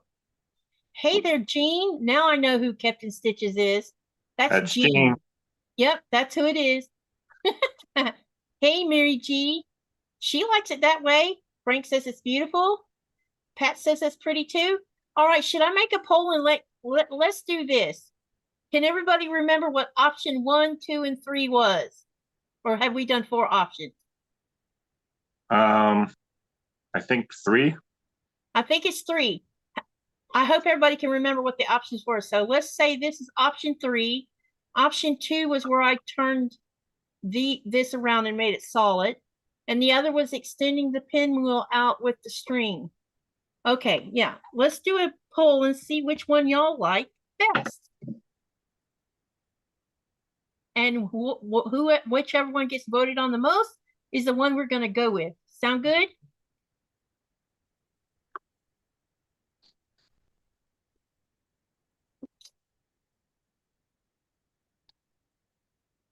What's going to happen if it's all tied? Then I'll be the final decider. Okay.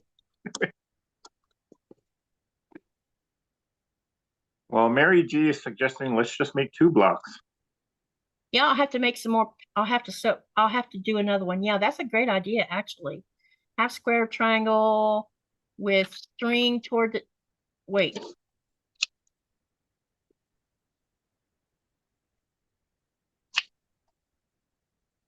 Actually, people are just typing it in. So Larry says, or Sewing with Luane says option 3, keep it in stitches, or kept in stitches says 3. And Frank says, oh no, a memory test. Got to remember what we were doing. Yep. Okay, so here's how I worded it. All right. Which option did you prefer? The extension of the pinwheel. Remember, we had it where you could see the string coming out here. I'll give you an example in case someone doesn't remember. I had it turned like this. And then there would have been this blue would have been a solid square on the end. Or do you prefer it with the half square on the corners with the string facing the center?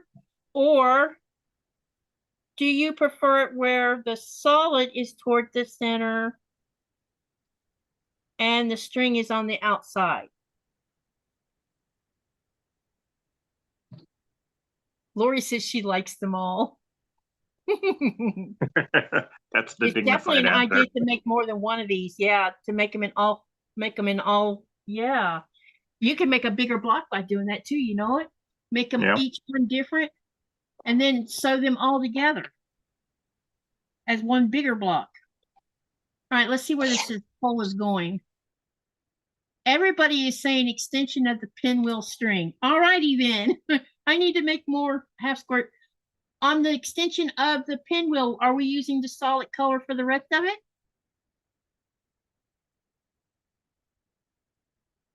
Like what I originally showed? Hang on.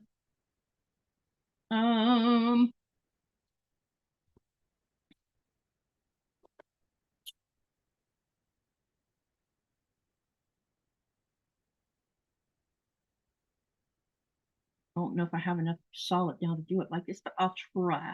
Okay, we need to take this side off and turn it around and move this one. It looks like Eric's going to get, Eric and everybody's going to get it with the extension of the pinwheel. Hang on a minute. I got to fix this and let you look at it one more time, because I think we already have a winner.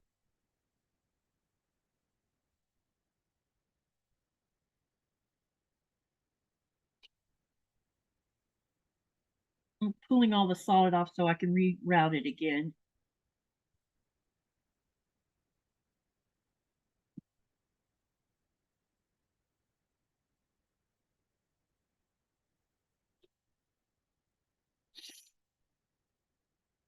This is a lot of fun doing this with you guys, because we are designing a block together. Eric, your camera went out again.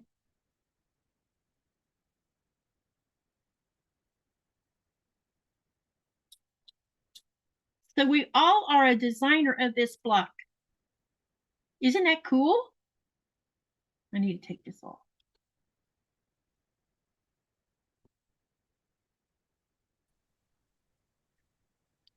All right. Now this is not going to be to scale, just so you know.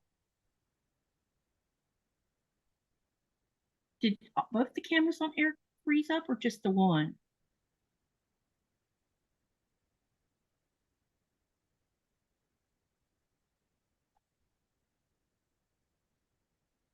All right, here we go. 56% is saying extension of the pinwheel. Yes. 22% are saying the corner half square with the string toward the middle. And wow, there's a tie between those two. And a tie with the half square solid to the middle. Okay. Which was it that Eric said if you did it with more blocks, it would become another design? It's probably this one, isn't it?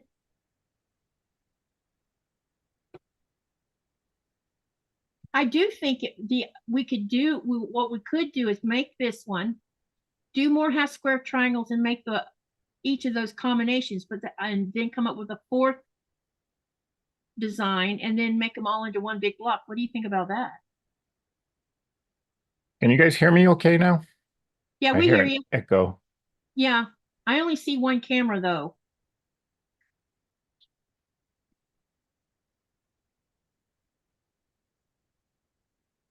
Kathy Klein says she likes number 3 because of the cool secondary design when the blocks are put together. Ah, the phone overheated. That's what happened. Blending them all would be cool. All right, I'll tell you what I'm going to do. We're going to make this one first. Then if we have enough time, I'll start the second one. And if not, if I run out of time here, because I know you don't want to sit past 3. I don't even know how long we've been sewing now. 7, 8. Oh, wow, we're at the 2-hour mark already. We're going to sew this block. Yeah, I don't know where the time went. It's not like we were talking the whole time and not doing something. All right, here's what I'm going to do, okay? I will sew each variation of this block until I have 4 variations, and then I will post them over on my community tab. And if it's okay with Eric, can I share it in your channel too? Sure. Or your group, I'm sorry, because you have a Facebook group. And I'll share it in my Facebook group before I sew all 4 of them together so you can see them. And then I might just sew all 4 of them together. What do y'all think? Denise says, Eric, did you see story where cell phone caught fire on plane yesterday as they were boarding? Oh my gosh. Yes, I did. I actually did see that. That's actually an well, there's a number of videos of that posted on every social media platform, which is why airlines do not like it when you pack your cell phone and put it in your suitcase, because if it does catch fire, oh boy. Why would you put your phone in your suitcase anyway? Well, what I want to know. not just your cell phone, but like any kind of device that has any kind of rechargeable battery. Yeah. Anything with because the lithium anyway. yeah, the lithium actually does catch fire. I mean, it's not a common occurrence, but it does happen in which certain cell phone companies, before they released their phones, they had a big problem with the lithium overheating in that manner.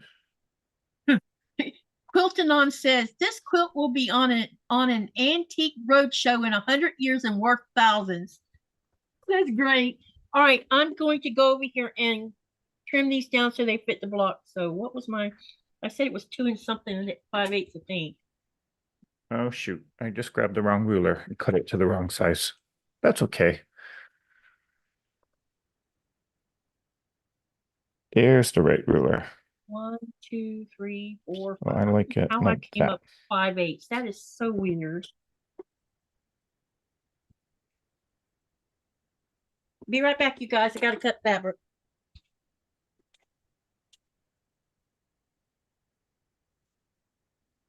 There's my block of all random pieces.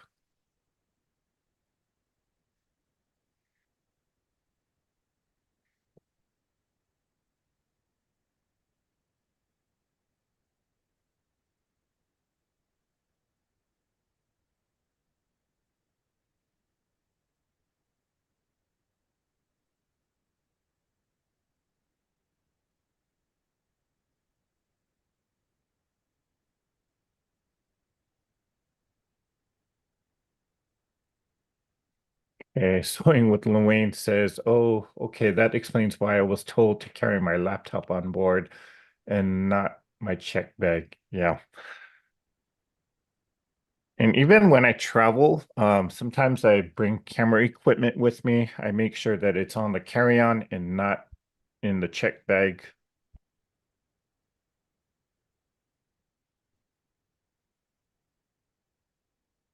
Some airlines actually don't even allow you to bring any type of lithium ion battery, even in your carry-on. Yeah, but doesn't your cell phone have lithium in them? Yeah. But then I tell them, oh, I don't have my cell phone, and which is a total lie.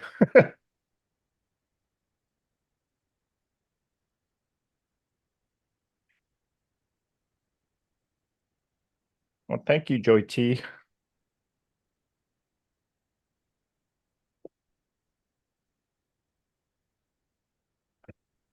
And Sewing with Lorraine says, can you imagine the show host saying this was designed by 41 quilters? Yup. Give everybody credit.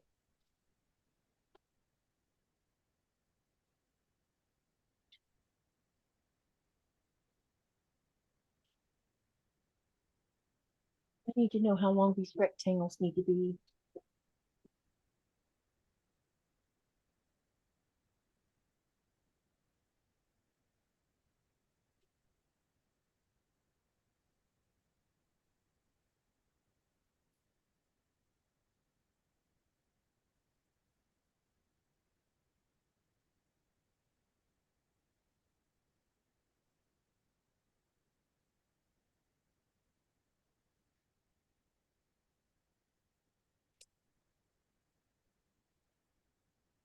It's been a lot of Let fun. me switch the camera.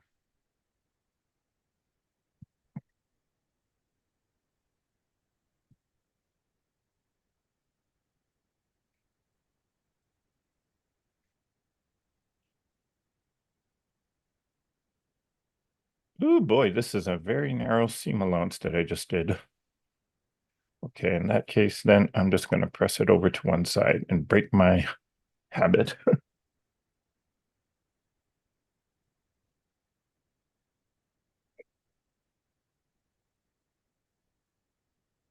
This one big enough? Um, yeah, I think I can do it.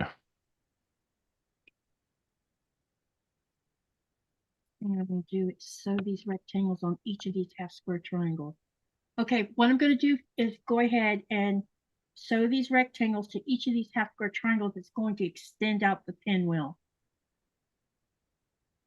And then I'll sew them all like you're supposed to. And there is going to be a bit of an overage on each side so that I can retrim the whole block. And I don't mind losing a quarter of an inch off this, into the garbage can. I try not to waste too much of my fabric because it's so expensive. It's not like I can get in my car and go to the store and get some, you know what I mean? Mm-hmm. Because that's not possible here. Not even to get on an airplane and go to Nuke. It's just that cotton that they sell there is heavier, and I don't think it would make great quilting fabric. I don't know what, I almost think it might be broadcloth or something. Because it feels thick or heavier. I don't know exactly how to explain it. I've used broadcloth in a quilt before. At the time I didn't know any better.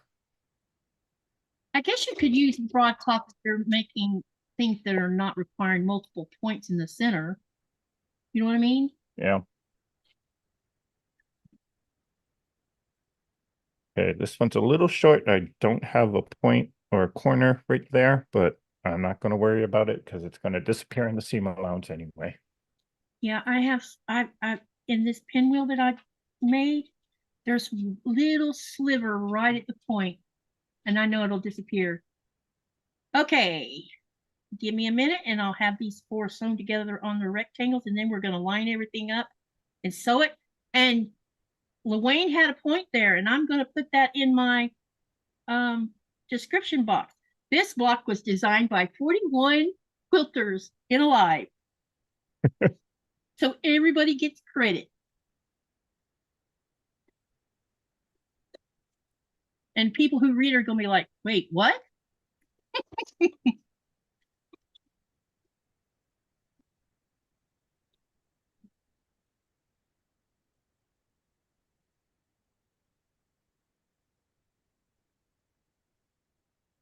Thank all of y'all for joining in and giving me your thoughts on this block. It's a good, like I said, I wanted it to be a good teaching, but fun at the same time. And you know what, Eric? You know how I sewed the first two half square triangles together just to start one side of the pinwheel? Mm-hmm. I thought about pressing open the seams on the half square itself, but when I tried it, it felt too bulky because of all of the seams going through that one side. Mm-hmm. But so I skipped that part and I just pressed open the seams to make the pinwheel, and that works much better that way.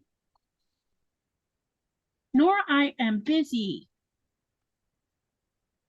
You'll have to wait, my child. Don't forget me, Mom. Yep. She followed me into the bathroom, and I guess she wanted something. Probably gonna have to put treats in her ball to get her occupied.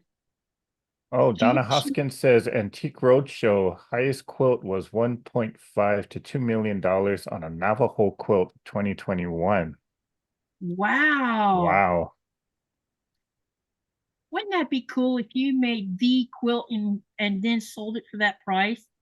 You would never have to worry about anything again.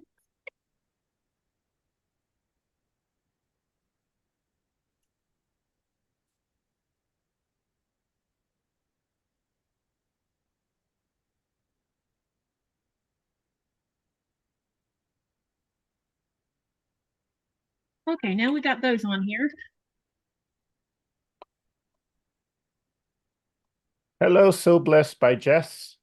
Hey, Jess. What's up, girlfriend? Me and her's been having fun sewing together, too. All right, I'm going to go over here and press these real quick. I'll be right back.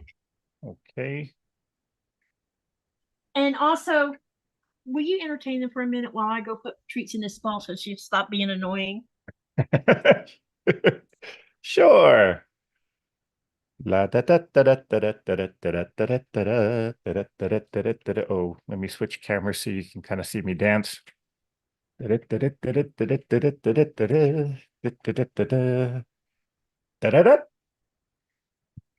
And we got a big piece here, but not enough to make a square size. So let's see. Don't I look like a radio controller?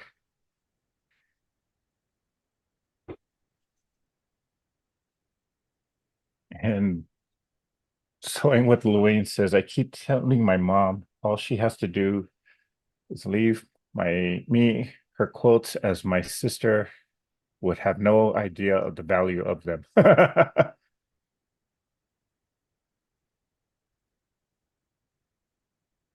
would love to make a Navajo quilt though. They're pretty.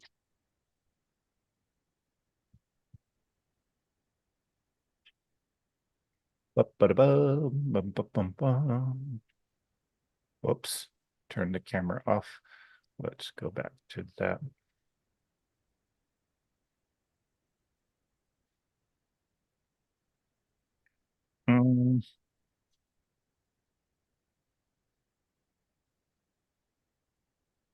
Okay. I am making a small dent in this crumb pile. At least there's not as much in here.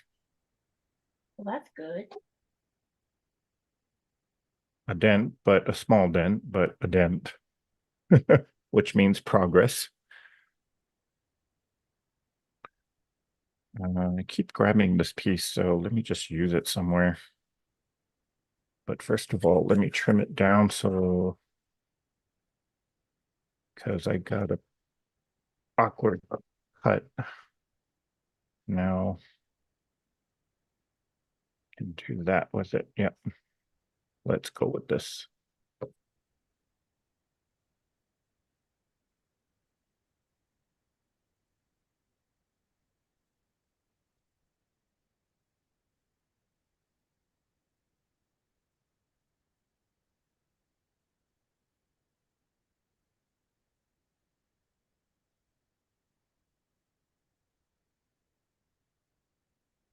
Go.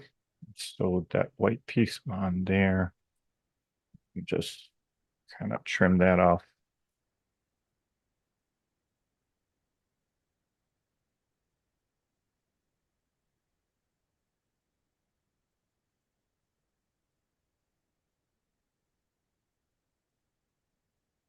Okay, I can sew these two together and make a bigger block.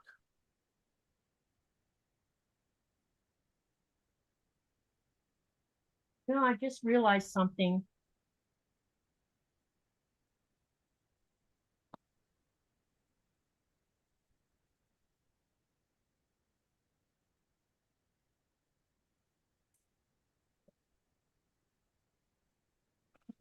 Oh,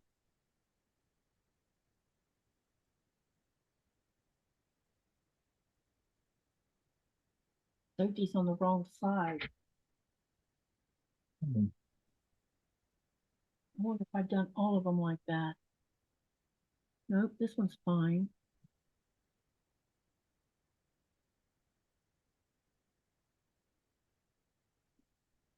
And this one's fine.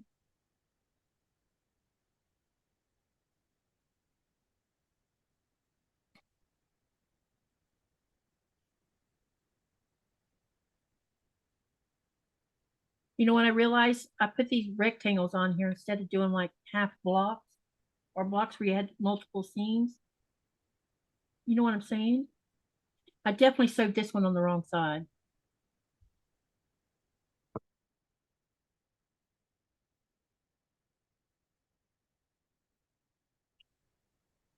So let me ask you all a question. Because I thought by doing it with a rectangle, that would save me on a seam, but it didn't occur to me when I did that I would have to sew only till like, what, a quarter of an inch on each of these rectangles. So let me show you what I'm talking about so you'll see. Instead of just doing the 2 5/8 and sewing multiple blocks together, see what I did? So there's this overhang over here on each side instead of normally when you do it, you would sew this to the center and then sew this to the center. Does that make sense?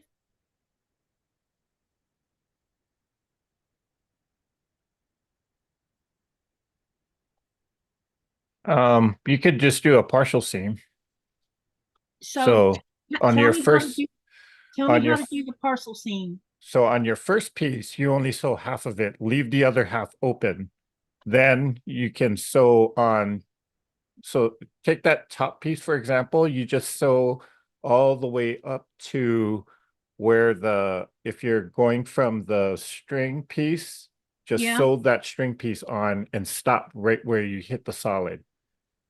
Okay. So let me try. So let me do the first one. I'll sew the first one together first, or where you're talking about. So if I'm understanding you, you're saying we're going to sew from here and then only come till as far as it starts to solid, right? Or you can go like maybe Like an past inch or that, two. Yeah. like past that medium, Yeah. past that seam. Okay, gotcha. So let me do that first. And that way I don't get myself all confused here. Oops. Yeah, Donna's saying normally you do it row by row, right? But yeah, we're being unconventional today. We're taking a shortcut, right? If you call it that. All right, let me make sure I got those two center seams lined up properly though. Okay. And we also have to be mindful. No, we don't have to be mindful of points. Never mind. We just need to make sure that that center seam's matched.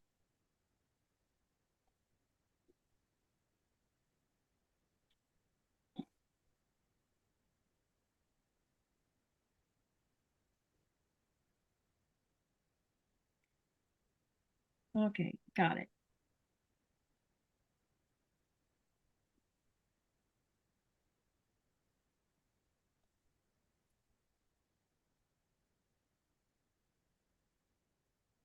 What show are you talking about, Donna? Or what are they talking about? She said she The watched Antique the show and Roadshow, was, I oh, think. oh, okay, gotcha. The antique show.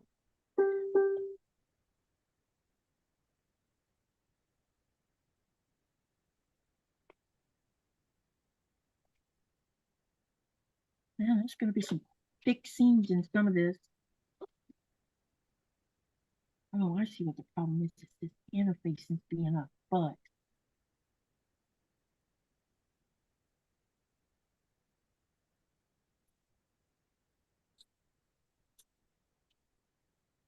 Whoops. I found some paper piecing paper that feels a lot like interfacing. It looks kind of like paper facing, but it's paper. And it's really thin, but it'll go through the printer. You just have to try not to print too many copies at once because it might suck several pieces through if you do it like that. Mm-hmm. And but it's easy to sew on and it's easy to tear off. I just did something. Dang it. Uh-oh. Hold on a minute. I have to fix something here. I just saw something.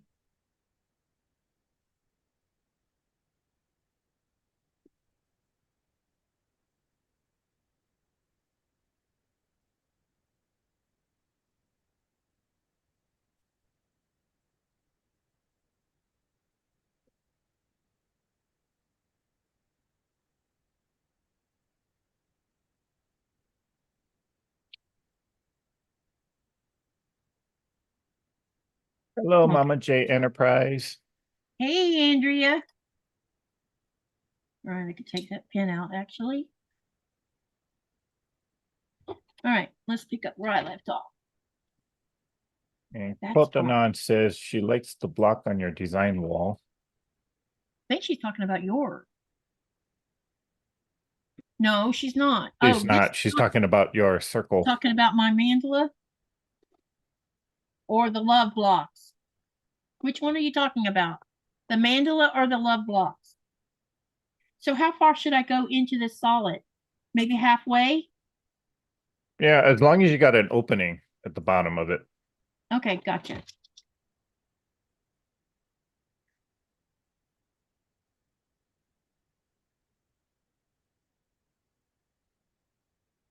Does it need to be backstitched right there? You can.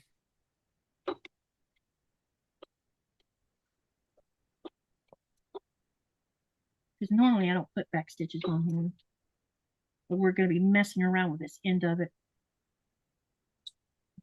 This will be the first time me doing this, so it's going to be a learning curve for me. Okay, let me make sure that that center line's lined up. Yep, so when I'm doing this, as I'm going along, I also need to press it right. Just finger press it because okay. you don't want to put a hard crease on there just yet. Oh, okay, gotcha. All right, now let's start with the next side. All right, let me lay this. Oh my goodness. Let me move this one out of the way so you can see what I'm talking about.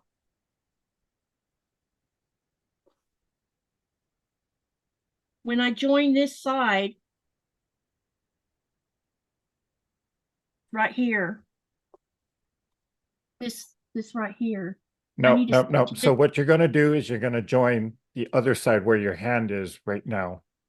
Down here? No, where your hand was positioned, that's the side you're going to join, since that is all fully sewn on. Okay, gotcha.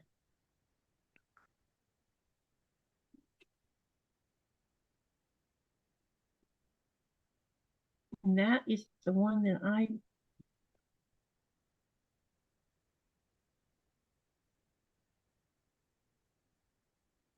Oh, okay, gotcha. So we're gonna make that whole seam right there.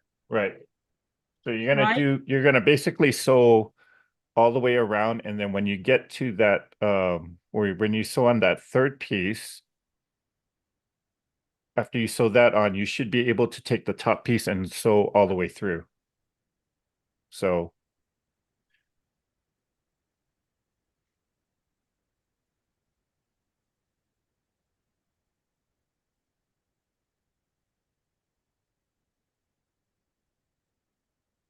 Oh, okay.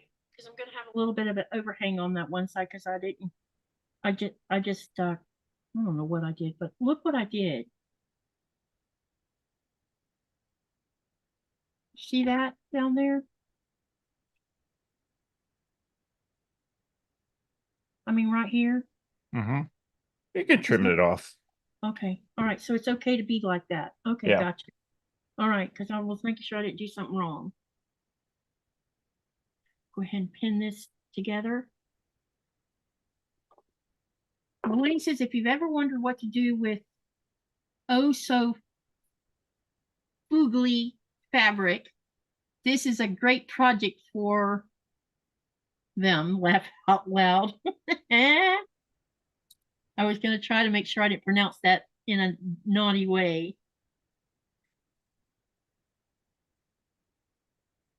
Someone might have something to say about that, right? Hey, we're quilters. We all have our own opinions. Yes, that's right. Even fabric has its own opinion because it has a bias. Yep. I love it.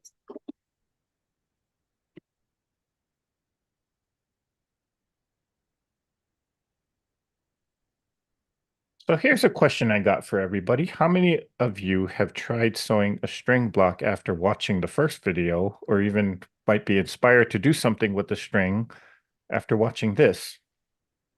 Yeah, inquiring minds want to know the answer to that one. And if you have sewn string blocks, what is your favorite string block? You know the trim dash that you taught us how to make last week? Yeah. Someone posted a picture in the Greenland Quilter of hers. I saw that. That turned out beautifully. Yeah, it did. It looked lovely. And I'm like, oh, that's so, and it made me happy to see it. I was hoping we'd see some more.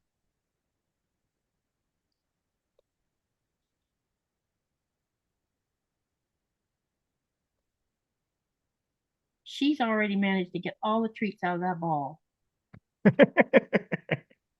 She's a very smart dog, a little too smart. So I can hear her in there making like, Mom, I'm done. Can I come back in there now?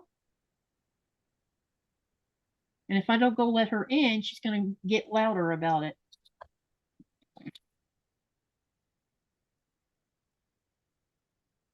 And Nikolai can hear her whining over the fact that he has headphones on.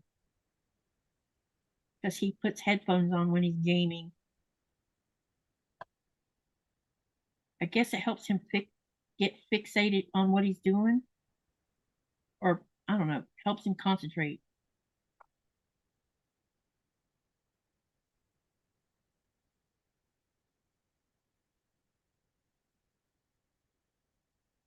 That Star Trek game has given him a run for his money.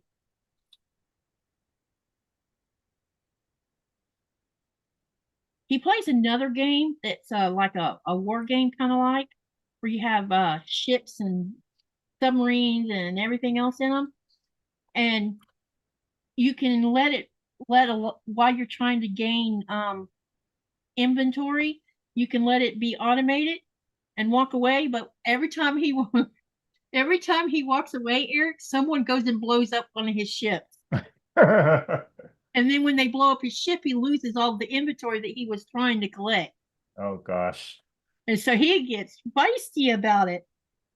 He's like, they blew up my ship and now I have to start all over again. And I didn't. It's too funny. But I understand why he gets frustrated, because like all that hard work just went down the toilet. Yeah. It's scary though. Some of these games, I mean, all you just have to do is turn it on and it can play by itself. Yep, which means AI is controlling a lot of it. Yeah. And if AI can do that, yeah, there's that problem. What else can it do? So Kathy Klein is saying yes to string blocks. Pat DiPietro says they're on my to-do list right now. I'm working on family quilts. I've been thinking about doing a once a month scrappy sew where we just mess with leftover scraps. Just do it every month, once a month, starting in 2025. And let's see if we can't get more people using up their scraps this way. And just, because look what we've done tonight. We made a block together, designed it together. Now I'm sewing it. And I think that's great. Don't you? I would agree. And we're doing it as a group and learning at the same time. Like I'm fixing to learn how to do, what did you call this, open seam something? I've seen these on videos, but I've never done one. They look scary. But I'm about to learn how to do one. With Eric's helping me go the right direction with it. If you do end up doing that, Katie, what I would actually suggest is you just do it as a regular Zoom call and not just broadcast it, because more people are actually likely to join the Zoom.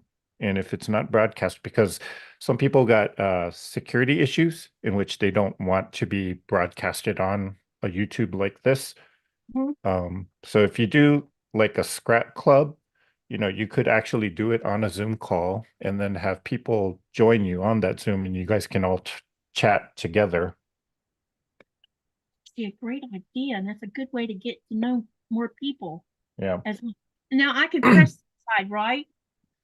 So you can press that side since it's fully sewn on there. Yes. Okay. Gotcha. And then I need to trim it to get that excess off that one end.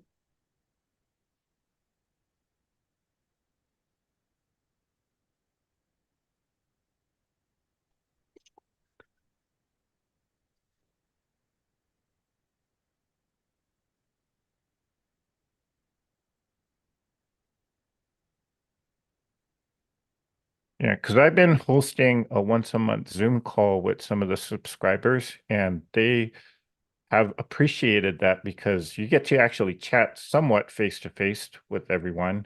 And because it is through technology, you can actually meet people from different parts of the world. So we have participants calling in from Canada.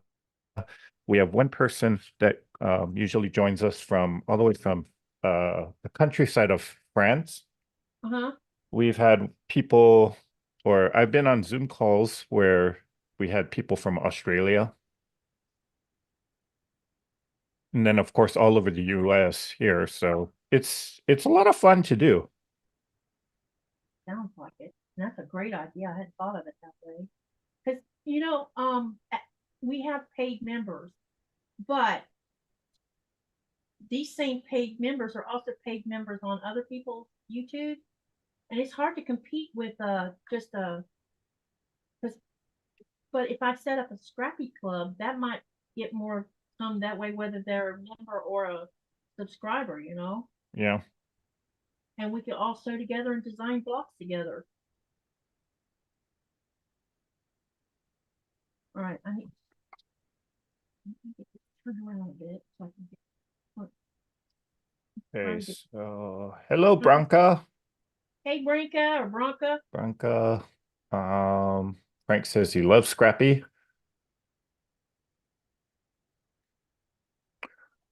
And Swing with Louine is asking Eric, but is there a limit on how many she can have on? It just depends on what level of subscription you have with Zoom. So on the most basic level, I think it's up to 100 people, if I'm not mistaken. I pay $15 a month, and I think I can do quite a few people. Yeah. There is one where if you want to do 500, but I cannot run there's no way I could run a Zoom with 500 people sitting in it. That would be too stressful. I mean, the most I ever had on a Zoom was like 25. And even then it was kind of crazy, but we all had fun with it. Okay, let me show you, Eric. Now, which side do I come off of now? Okay. This side over here? Yes. Yep. Okay, gotcha. Which is probably the one that I'm going to have to rip out and turn around because I turned it the wrong direction. Yep, just happens to be the one that's sewn in the wrong way. So Donna Hoskins says, I enjoyed the lives and Zooms, but I don't do cameras. Okay. Yeah, you can with Zoom. I don't know about StreamYard, but I use Zoom, and you can actually attend the Zoom and never turn your camera on. It is not a forced thing, because I have sat in Zooms and not turned my camera on because I'm already on the camera all the time. But now if I host a Zoom, I'm not going to do that. I will not disappear on you guys. So, but your idea about having a Scrappy Club is actually a really great idea, and that would be something that would be different from everybody else's Zooms. You know what I mean? As long as you don't mind me doing that, because that was your idea, Eric. No, go ahead. I mean, because I can start pre-planning doing that and figure out which. All right. Yeah, because I tend to help other people this, out with setting up the Zoom. Yeah.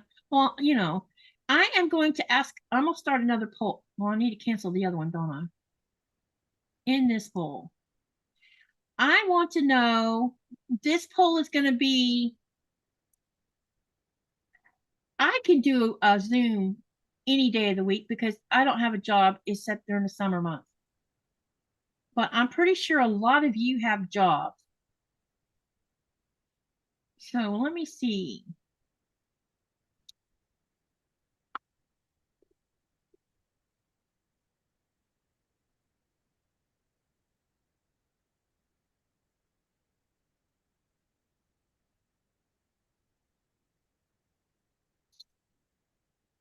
And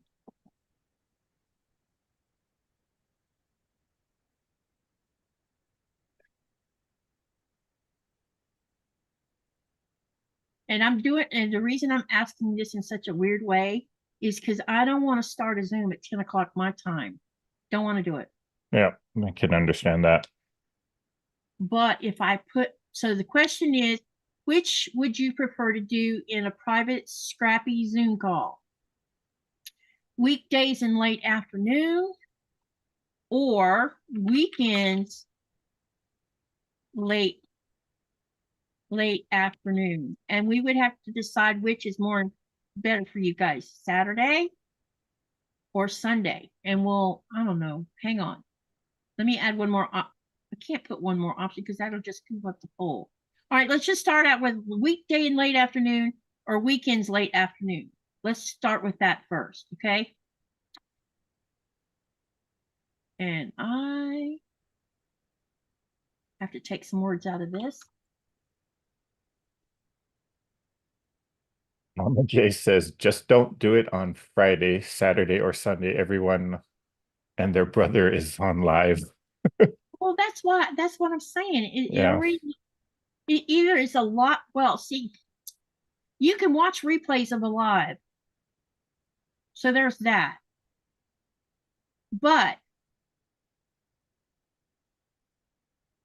the problem is, why does it look like oh, I know what it is. It's not the question, it's the problem.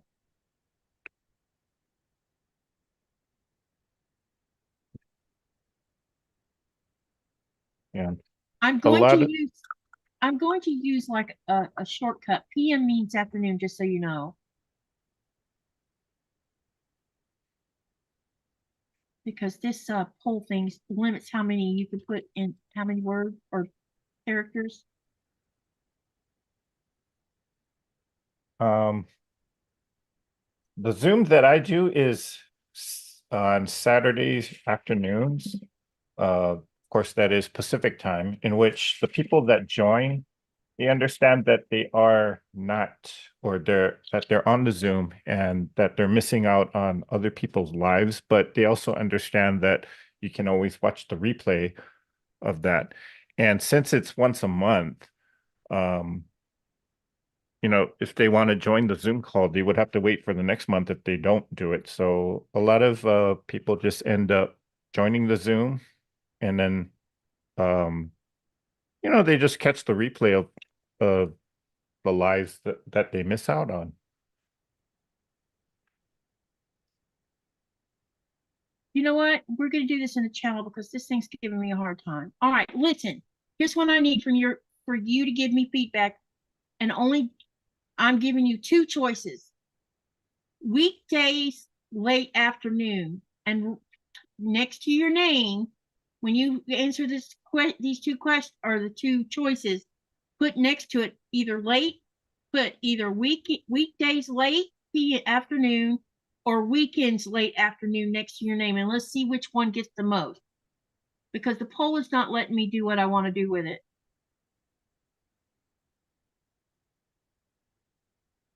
See, now Andrea says she prefers not to interact with people. That is why she prefers lives. She doesn't have human interaction to these lives. I do not have human interaction, so those lives are important to me.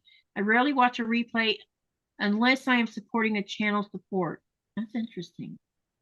Is there a reason why you don't watch the replays, Andrea? LaWayne says weekends are out.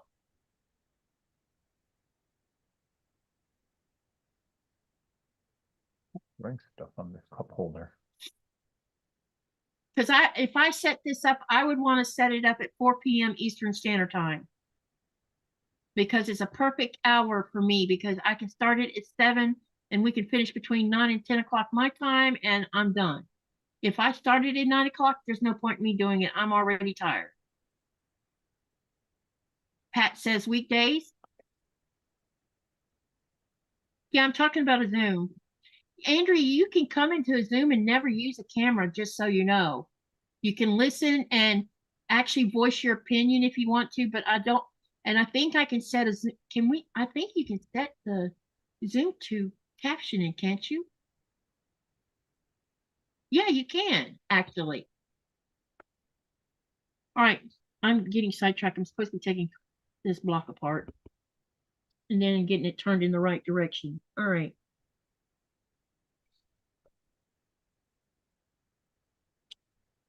This is not on the right. Oh, here we go. Okay. Yeah, I did. I sewed it on the wrong. Oh, that's so funny how I sewed it on the wrong side.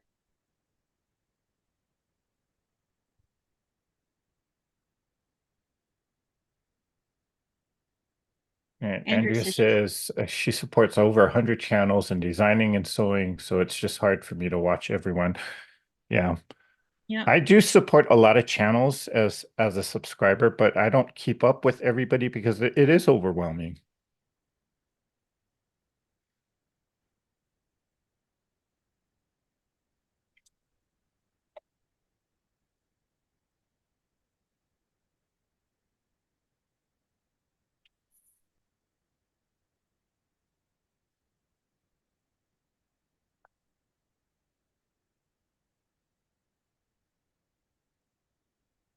Yeah, and Donna says Gladys, the confident quilter, does a 4 p.m. Monday, Wednesday, Friday Central Time. Yeah. I mean, these days, if you schedule anything, you're going to be conflicting with someone. So it's kind of pick and choose your battle.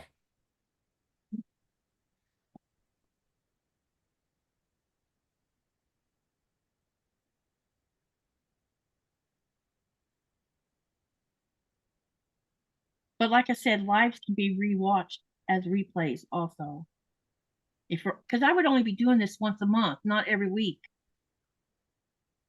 It would be a once a month affair. Right.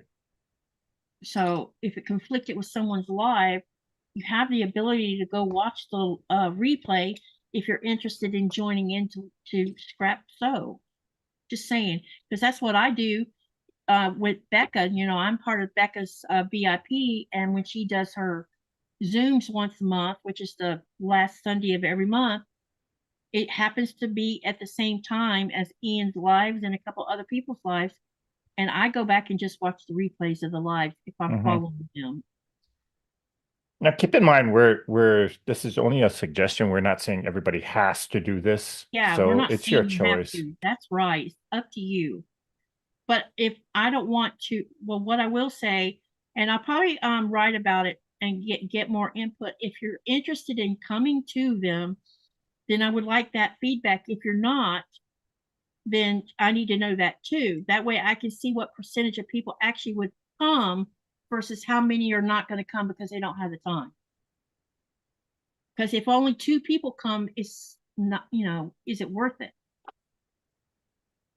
And don't take that negative when I said it like that. I'm just saying, it'd be more fun if there was a bunch of people having fun, And Andrea says she can't hear very well. So when a lot of people are talking at once, it gets frustrating and she Okay. ends up in tears. That's understandable. Yes, it is. Yeah. That's why I was wondering if, I guess closed captioning couldn't even keep up with that either. No. There would be no way for it to do that. Yeah. That makes perfect sense. I love trying to include everyone so no one gets left behind. And she's right about when you do lives, no one does get left behind. Because if they show up, they're there. I don't know. It's something for me to think about. And I'm probably just going to do something on my community tab and in my Greenland Quilter group to get feedback and see if people are really genuinely interested in it. If they're not, then there's no point in even trying. Yeah. You're gonna get a mixed bag of, like, when I did a poll, I got a mixed bag of reactions, but I went ahead and did it anyway because personally I enjoy doing it. Yeah, I love it. But again, I mean, it's not for everybody, and everybody has their different reasons as to why they will join and why they won't join. So, you know, Who's on fixed income? SS is a fixed income. oh, Social Security. Okay, well, if I do this, I'm not charging anybody. Yeah. This is going to be a freebie. I don't expect any money out of it. No, that's not what this is about. It's about, because I've enjoyed tonight a lot. This has been fun designing with you guys. And I know I'm slow in getting this block together, but I'm learning how to do something. The fun part, what's coming up next, right, Eric, is getting this last one on here.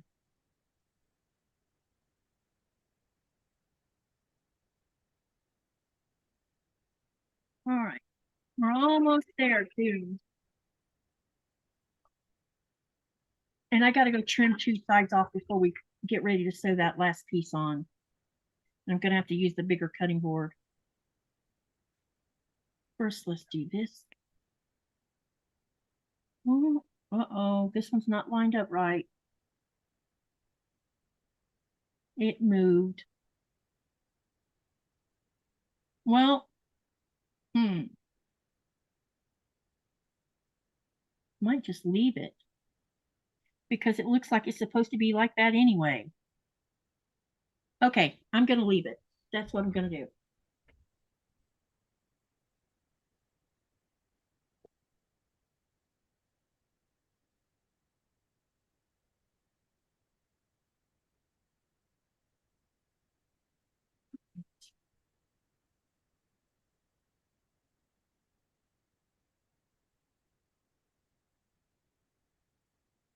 This is going to be a cool little block, Eric.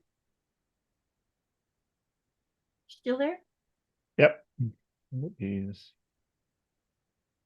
All right, I'm just pressing this and then I'm going to go over there and cut it. Quilting in the country is asking, would it be the same project or would people be sewing whatever? I'm assuming that she's talking about the Zoom that you're having or that you might have.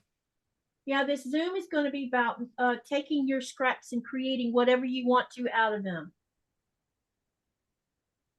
That's what the sew will be about, is using up your scraps.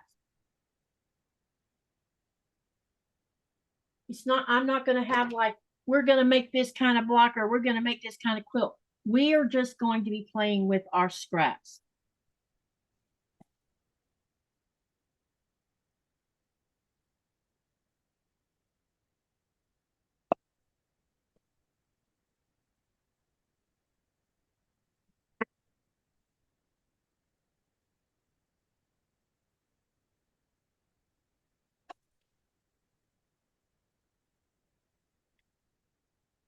All right, I'll be right back, guys. I got to trim this up, okay?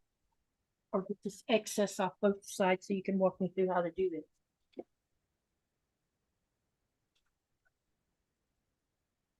And you can go back in here, but if you start barking at me, I'm going to kick you out.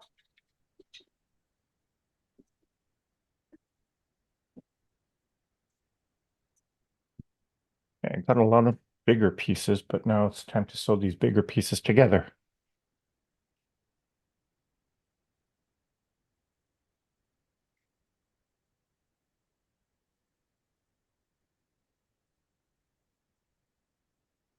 Let's see. I like that one better.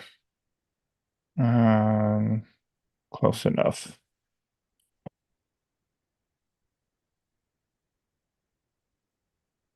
All right. Let me show you where I am on this before we start putting this last piece on. Here we go.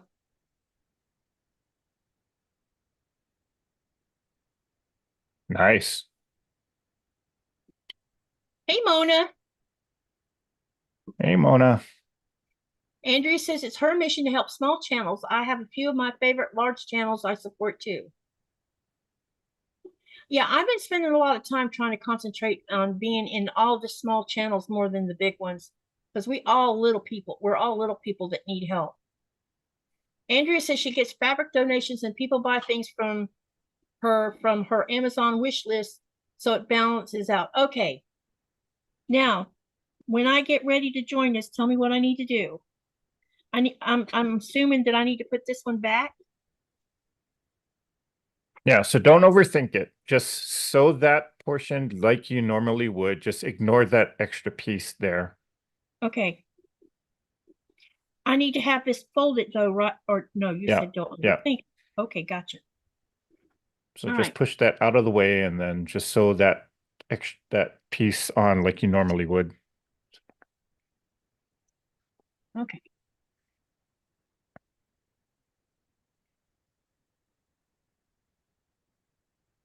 She brought her big ball in here and she's chewing on it. She loved, before Nikolai came home with those 2 small balls, she has spent an extraordinary amount of time playing with this big treat ball because I've discovered she can't, and I think she has too, is kind of indestructible. She hasn't been able to tear it up. I had to take there was some kind of tab on the inside of it that she had pulled out a little bit. And I don't know what the tab was for, but I was worried she was going to chew it off and then swallow it, so I took it off. But she walks around sometimes. Let me show you the size of this ball. Come here. Let me see your ball for a minute. I want to borrow it. Now, ooh, you've got it all slimy too. See how big this ball is? She Wow. walks around hauling that thing around in her mouth. And I think there's still treats inside of here that she didn't get out. But it's been one of the toys that she has not destroyed. And then Nikolai went to the pet store in Nuke and called me on the phone. He says, "What do you want?" I said, "Ask the pet store owner, what toy does he have in there? Or does he have a small enough Kong?" Because Kongs are hard to destroy too.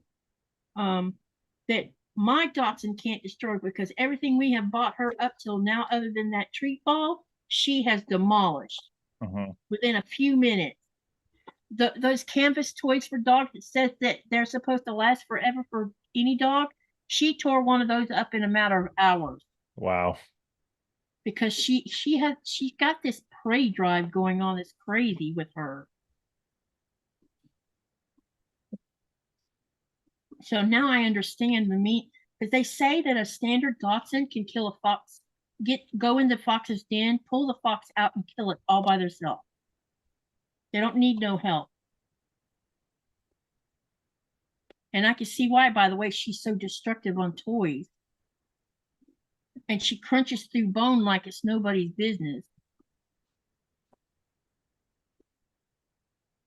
All right, I'm about to sew this part. Wait a minute, I need to put one more pin in here before I do this.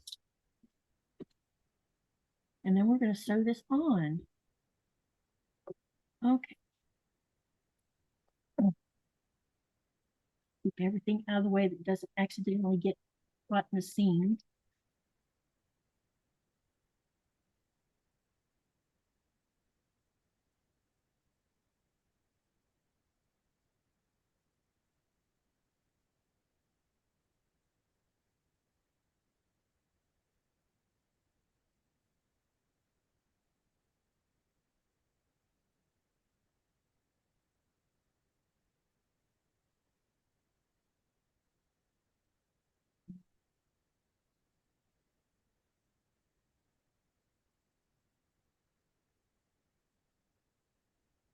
All right. Now, do I press this before we go sew on the other side or no? Yes, you just treat it like any other piece. Okay, gotcha. Okay, first let's finger press it and then I'll take it to the iron.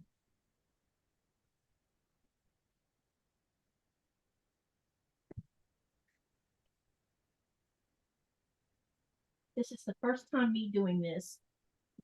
I'm going to be so proud of myself because I've learned something new tonight.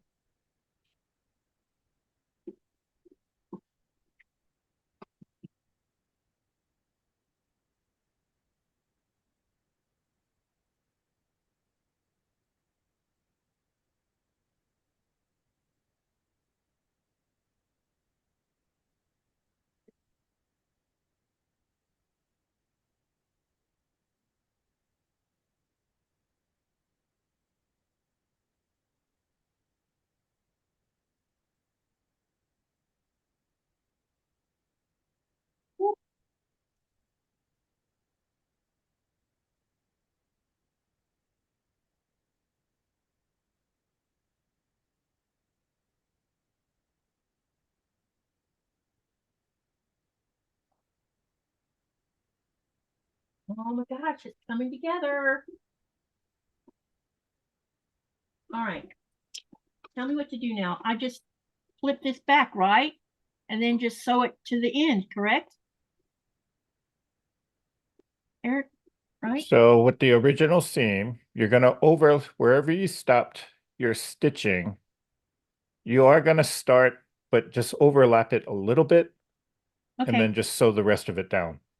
Okay. Awesome.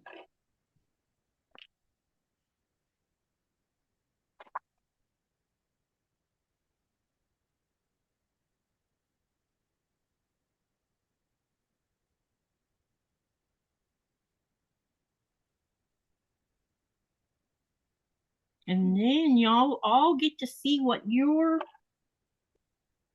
input made.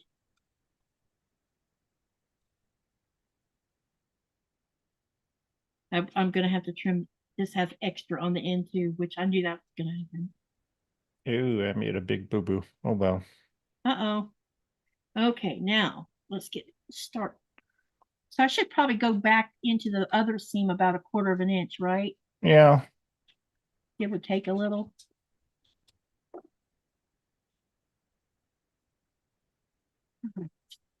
There.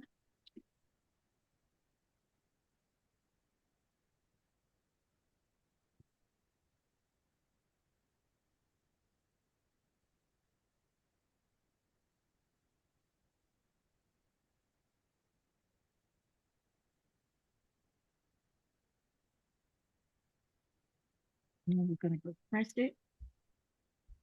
And Jean says she sorted her scrap pile. Well, congratulations there, Jean. Yay, that's awesome. She got that done while we were doing this. How many of your crumb blocks have you made so far? 1, 2, 3, 4, 5, 6. Awesome. The thing is, though, I did have like starter pieces that were already sewn, so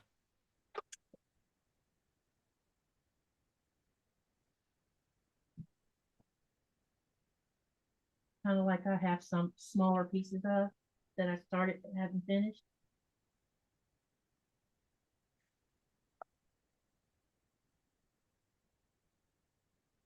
All I got to do is finish press. Ouch, that's hot. All I got to do now is finish pressing it and then trim it and it'll be finished. I don't know what the finished size is until I measure it.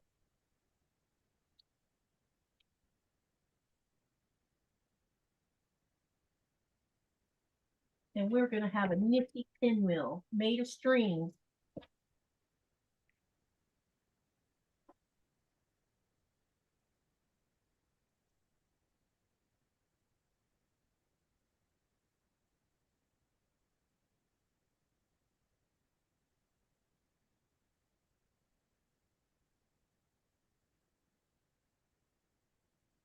All right, I'll be right back. I'm going to trim the two sides and then it'll be ready to show it to you. okay.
Sewing with Luane is saying, I love channels that are so organized. They have their scraps sourced by color and size. I tried doing that.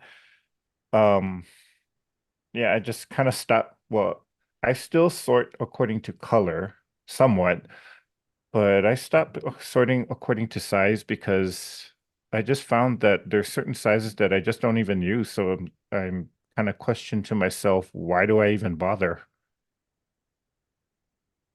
Hey, quilting in the country. All right, are you ready to see this? I'm going to spotlight for a minute.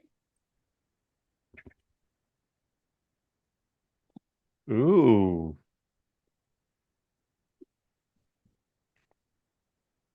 I like that. Me too. There you have, you guys, all of y'all's input. It's not too terribly a train wreck on the back either. I'll show you the back in a minute. Here, let me show you what the back looks like just so you know. There's the back. So you can see where I did open seams and where I didn't. Back Very and back. nice. Thank you. It's all because of you and your inspiration. Well, not just me, everybody else had an input on this one. Yes. So this is what all of y'all helped build tonight. Don't you love it? This is everybody's input. Okay, so this is do you want to show your stuff? Because I'll spotlight you. Where is the spotlight? This thing moves around. There it is. Okay. All right. Now Eric's going to show you what he's been doing. Joy T says Eric is the bomb. Well, thank you. So just sewing some random pieces together. And I don't care if there's a repeating fabric, as long as they're not stuck together, I'm fine with that. And these are just random scrap pieces that I've cut off or trimmed off from other blocks. And sometimes, you know, when you cut like yardage down and you got that little sliver of fabric, don't throw it away, because you can sew a very unique piece like this. And because they're squares, you know, you can do basically anything else you do with the square piece. So if I put it with another fabric and do a half square triangle, well, you as quilters, you know, the half square triangle is probably the most versatile block. So whatever you can do with a half square triangle, you can do it with one of these squares. And I don't have a block here, but you know, just use your imagination, just play around with it, just like how we did tonight, and, you know, see what you can create, because you'd be surprised where your creativity can take you when you use something like this. So, Yep, exactly. Okay, let me share Eric's channel again. If you're not subscribed to his channel, please go over and share some love and subscribe. thank you, thank you. And also watch some of his videos. I'm not going to say watch all of them because none of us have time to watch all of them, right? But I know he would be happy if you watched some of them and hit that like button on them and made a comment on them. The comment helps our channel, believe it or not. So make sure to do that. All came out pretty, no waste. That's what Mary G just said. Those blocks are super cute, Eric. Definitely, I want to start making a bunch of them so I know what to, and then put them to, you know, put them all together and I'll decide what to do with them. Okay, let me see. I'll probably write a blog or something and talk about the scrap thing and whether or not anyone wants to do a scrap sew along. Not sew along, that's the wrong word. Come on a private Zoom just to deal with your scrap and turn them into whatever, you know. Between all of us, I bet we could come up with some really cool looking blocks. Thank you, Eric, for sewing with me too. I appreciate it so much. No, thank you for having me. It's been a lot of fun. So here's a Oops. uh-oh, your camera just went bye-bye. There it is. Okay. Does anyone have any questions you would like to ask Eric? Number one. Joy T wants to see the back of your block, Eric.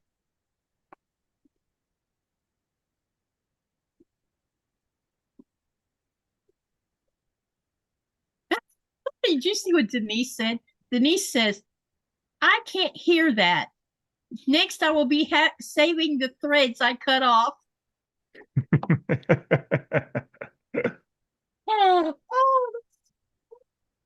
And Joy T wants to know what the generalized size of those blocks you worked on. You can make these blocks any size you want to. I choose to make them 4.5 because I don't want to be sewing crumbs forever and a day. I do want it. I do find that 4.5 is a usable size for me, but don't get fixated on it has to be a specific size. Do what size block or what size square that works for you, because not everybody likes to make 12.5-inch size quilt blocks. Some people like making 9-inch sizes. Some people like making, believe it or not, 15.5-inch blocks. So use a size that works for you. The point of all of this is just use up your scraps. Yep. And if you're trying to follow someone else to the exact same thing, it might not work for you. So again, I do it at 4.5, but you could do it 6.5. You could do it 2.5. It's all up to your own decision.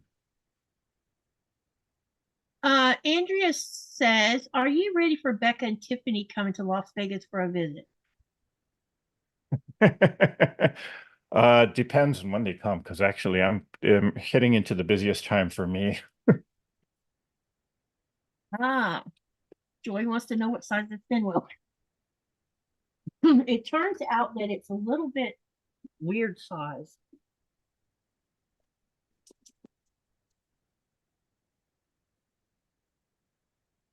And I don't know why, but okay. So the general, I'm just going to give you a general size. How about that? Because I think I'm going to have to do a little bit of trimming without losing 1/4 of an inch seam allowance over here. Unless I decide the seam allowance doesn't matter, but I think it does matter. Wait.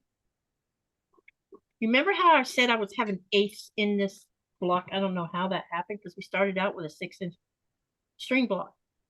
Okay, it is 8 6/8. Is that 6? Yeah, wait.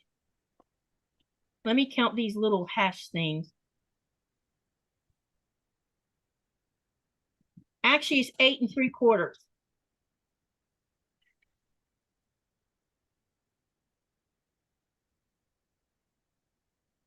Yeah, 8 3/4. That's what it turned out to be. Okay. Let me think. I have to tell you a couple things real quick.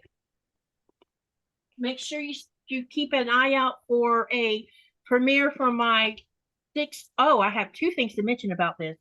Y'all know that I'm an ambassador of Cotton Cuts Modern Maker Box. My number 6 box came yesterday, Friday. And so I have already started making the video of the unboxing, and I'm doing a tutorial. What I've been doing with my Cotton Cuts Modern Maker boxes is I've been doing an unboxing, and then I do a tutorial to make the Cotton Cuts color challenge block that goes with that box.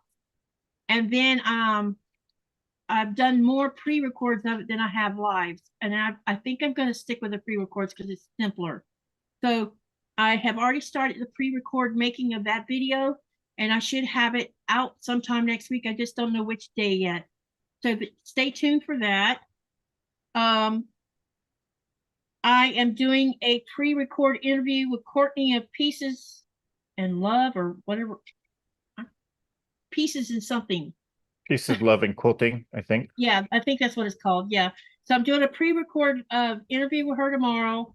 I'm also doing a pre-record with Emily from Quilting with Emily. That's on the 18th.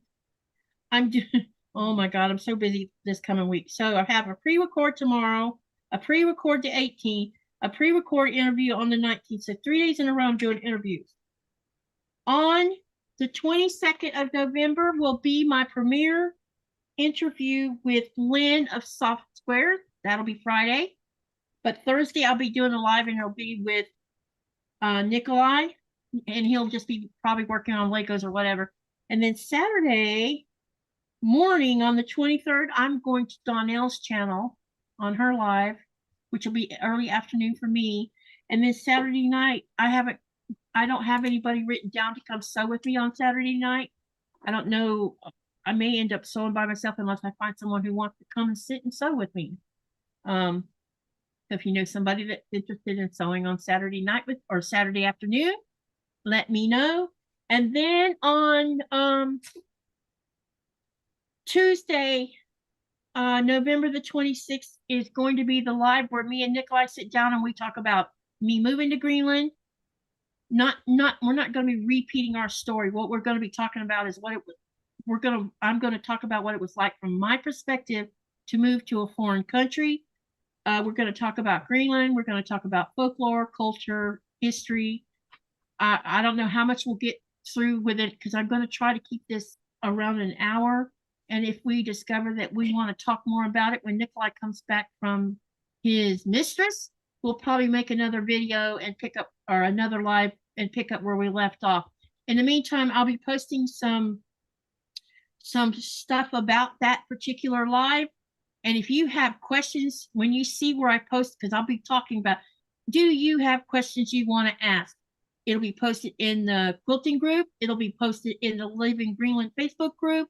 It'll also be posted over on my community tab.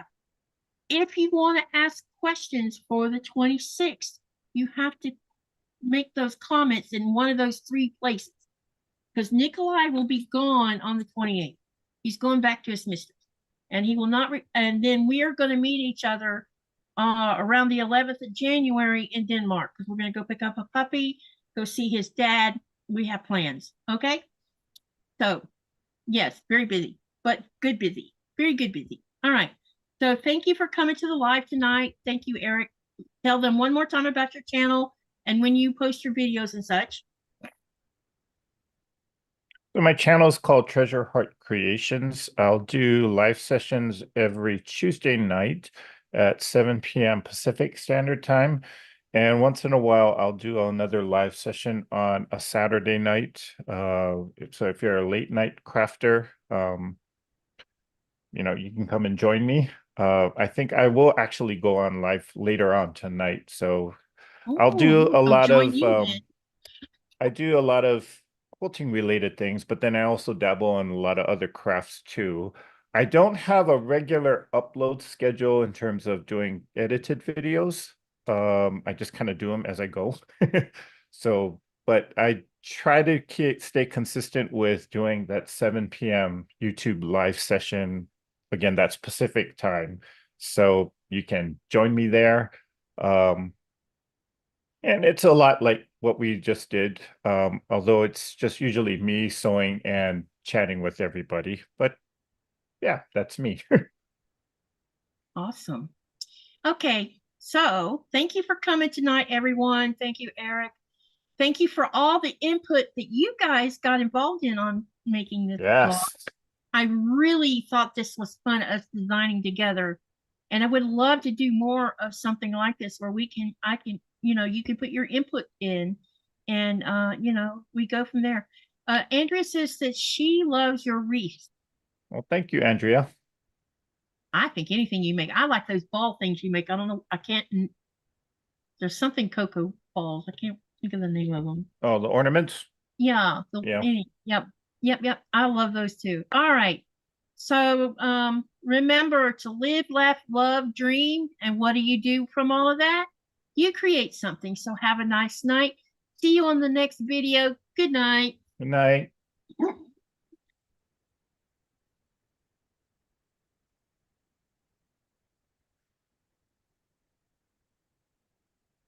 You're a pain in the butt.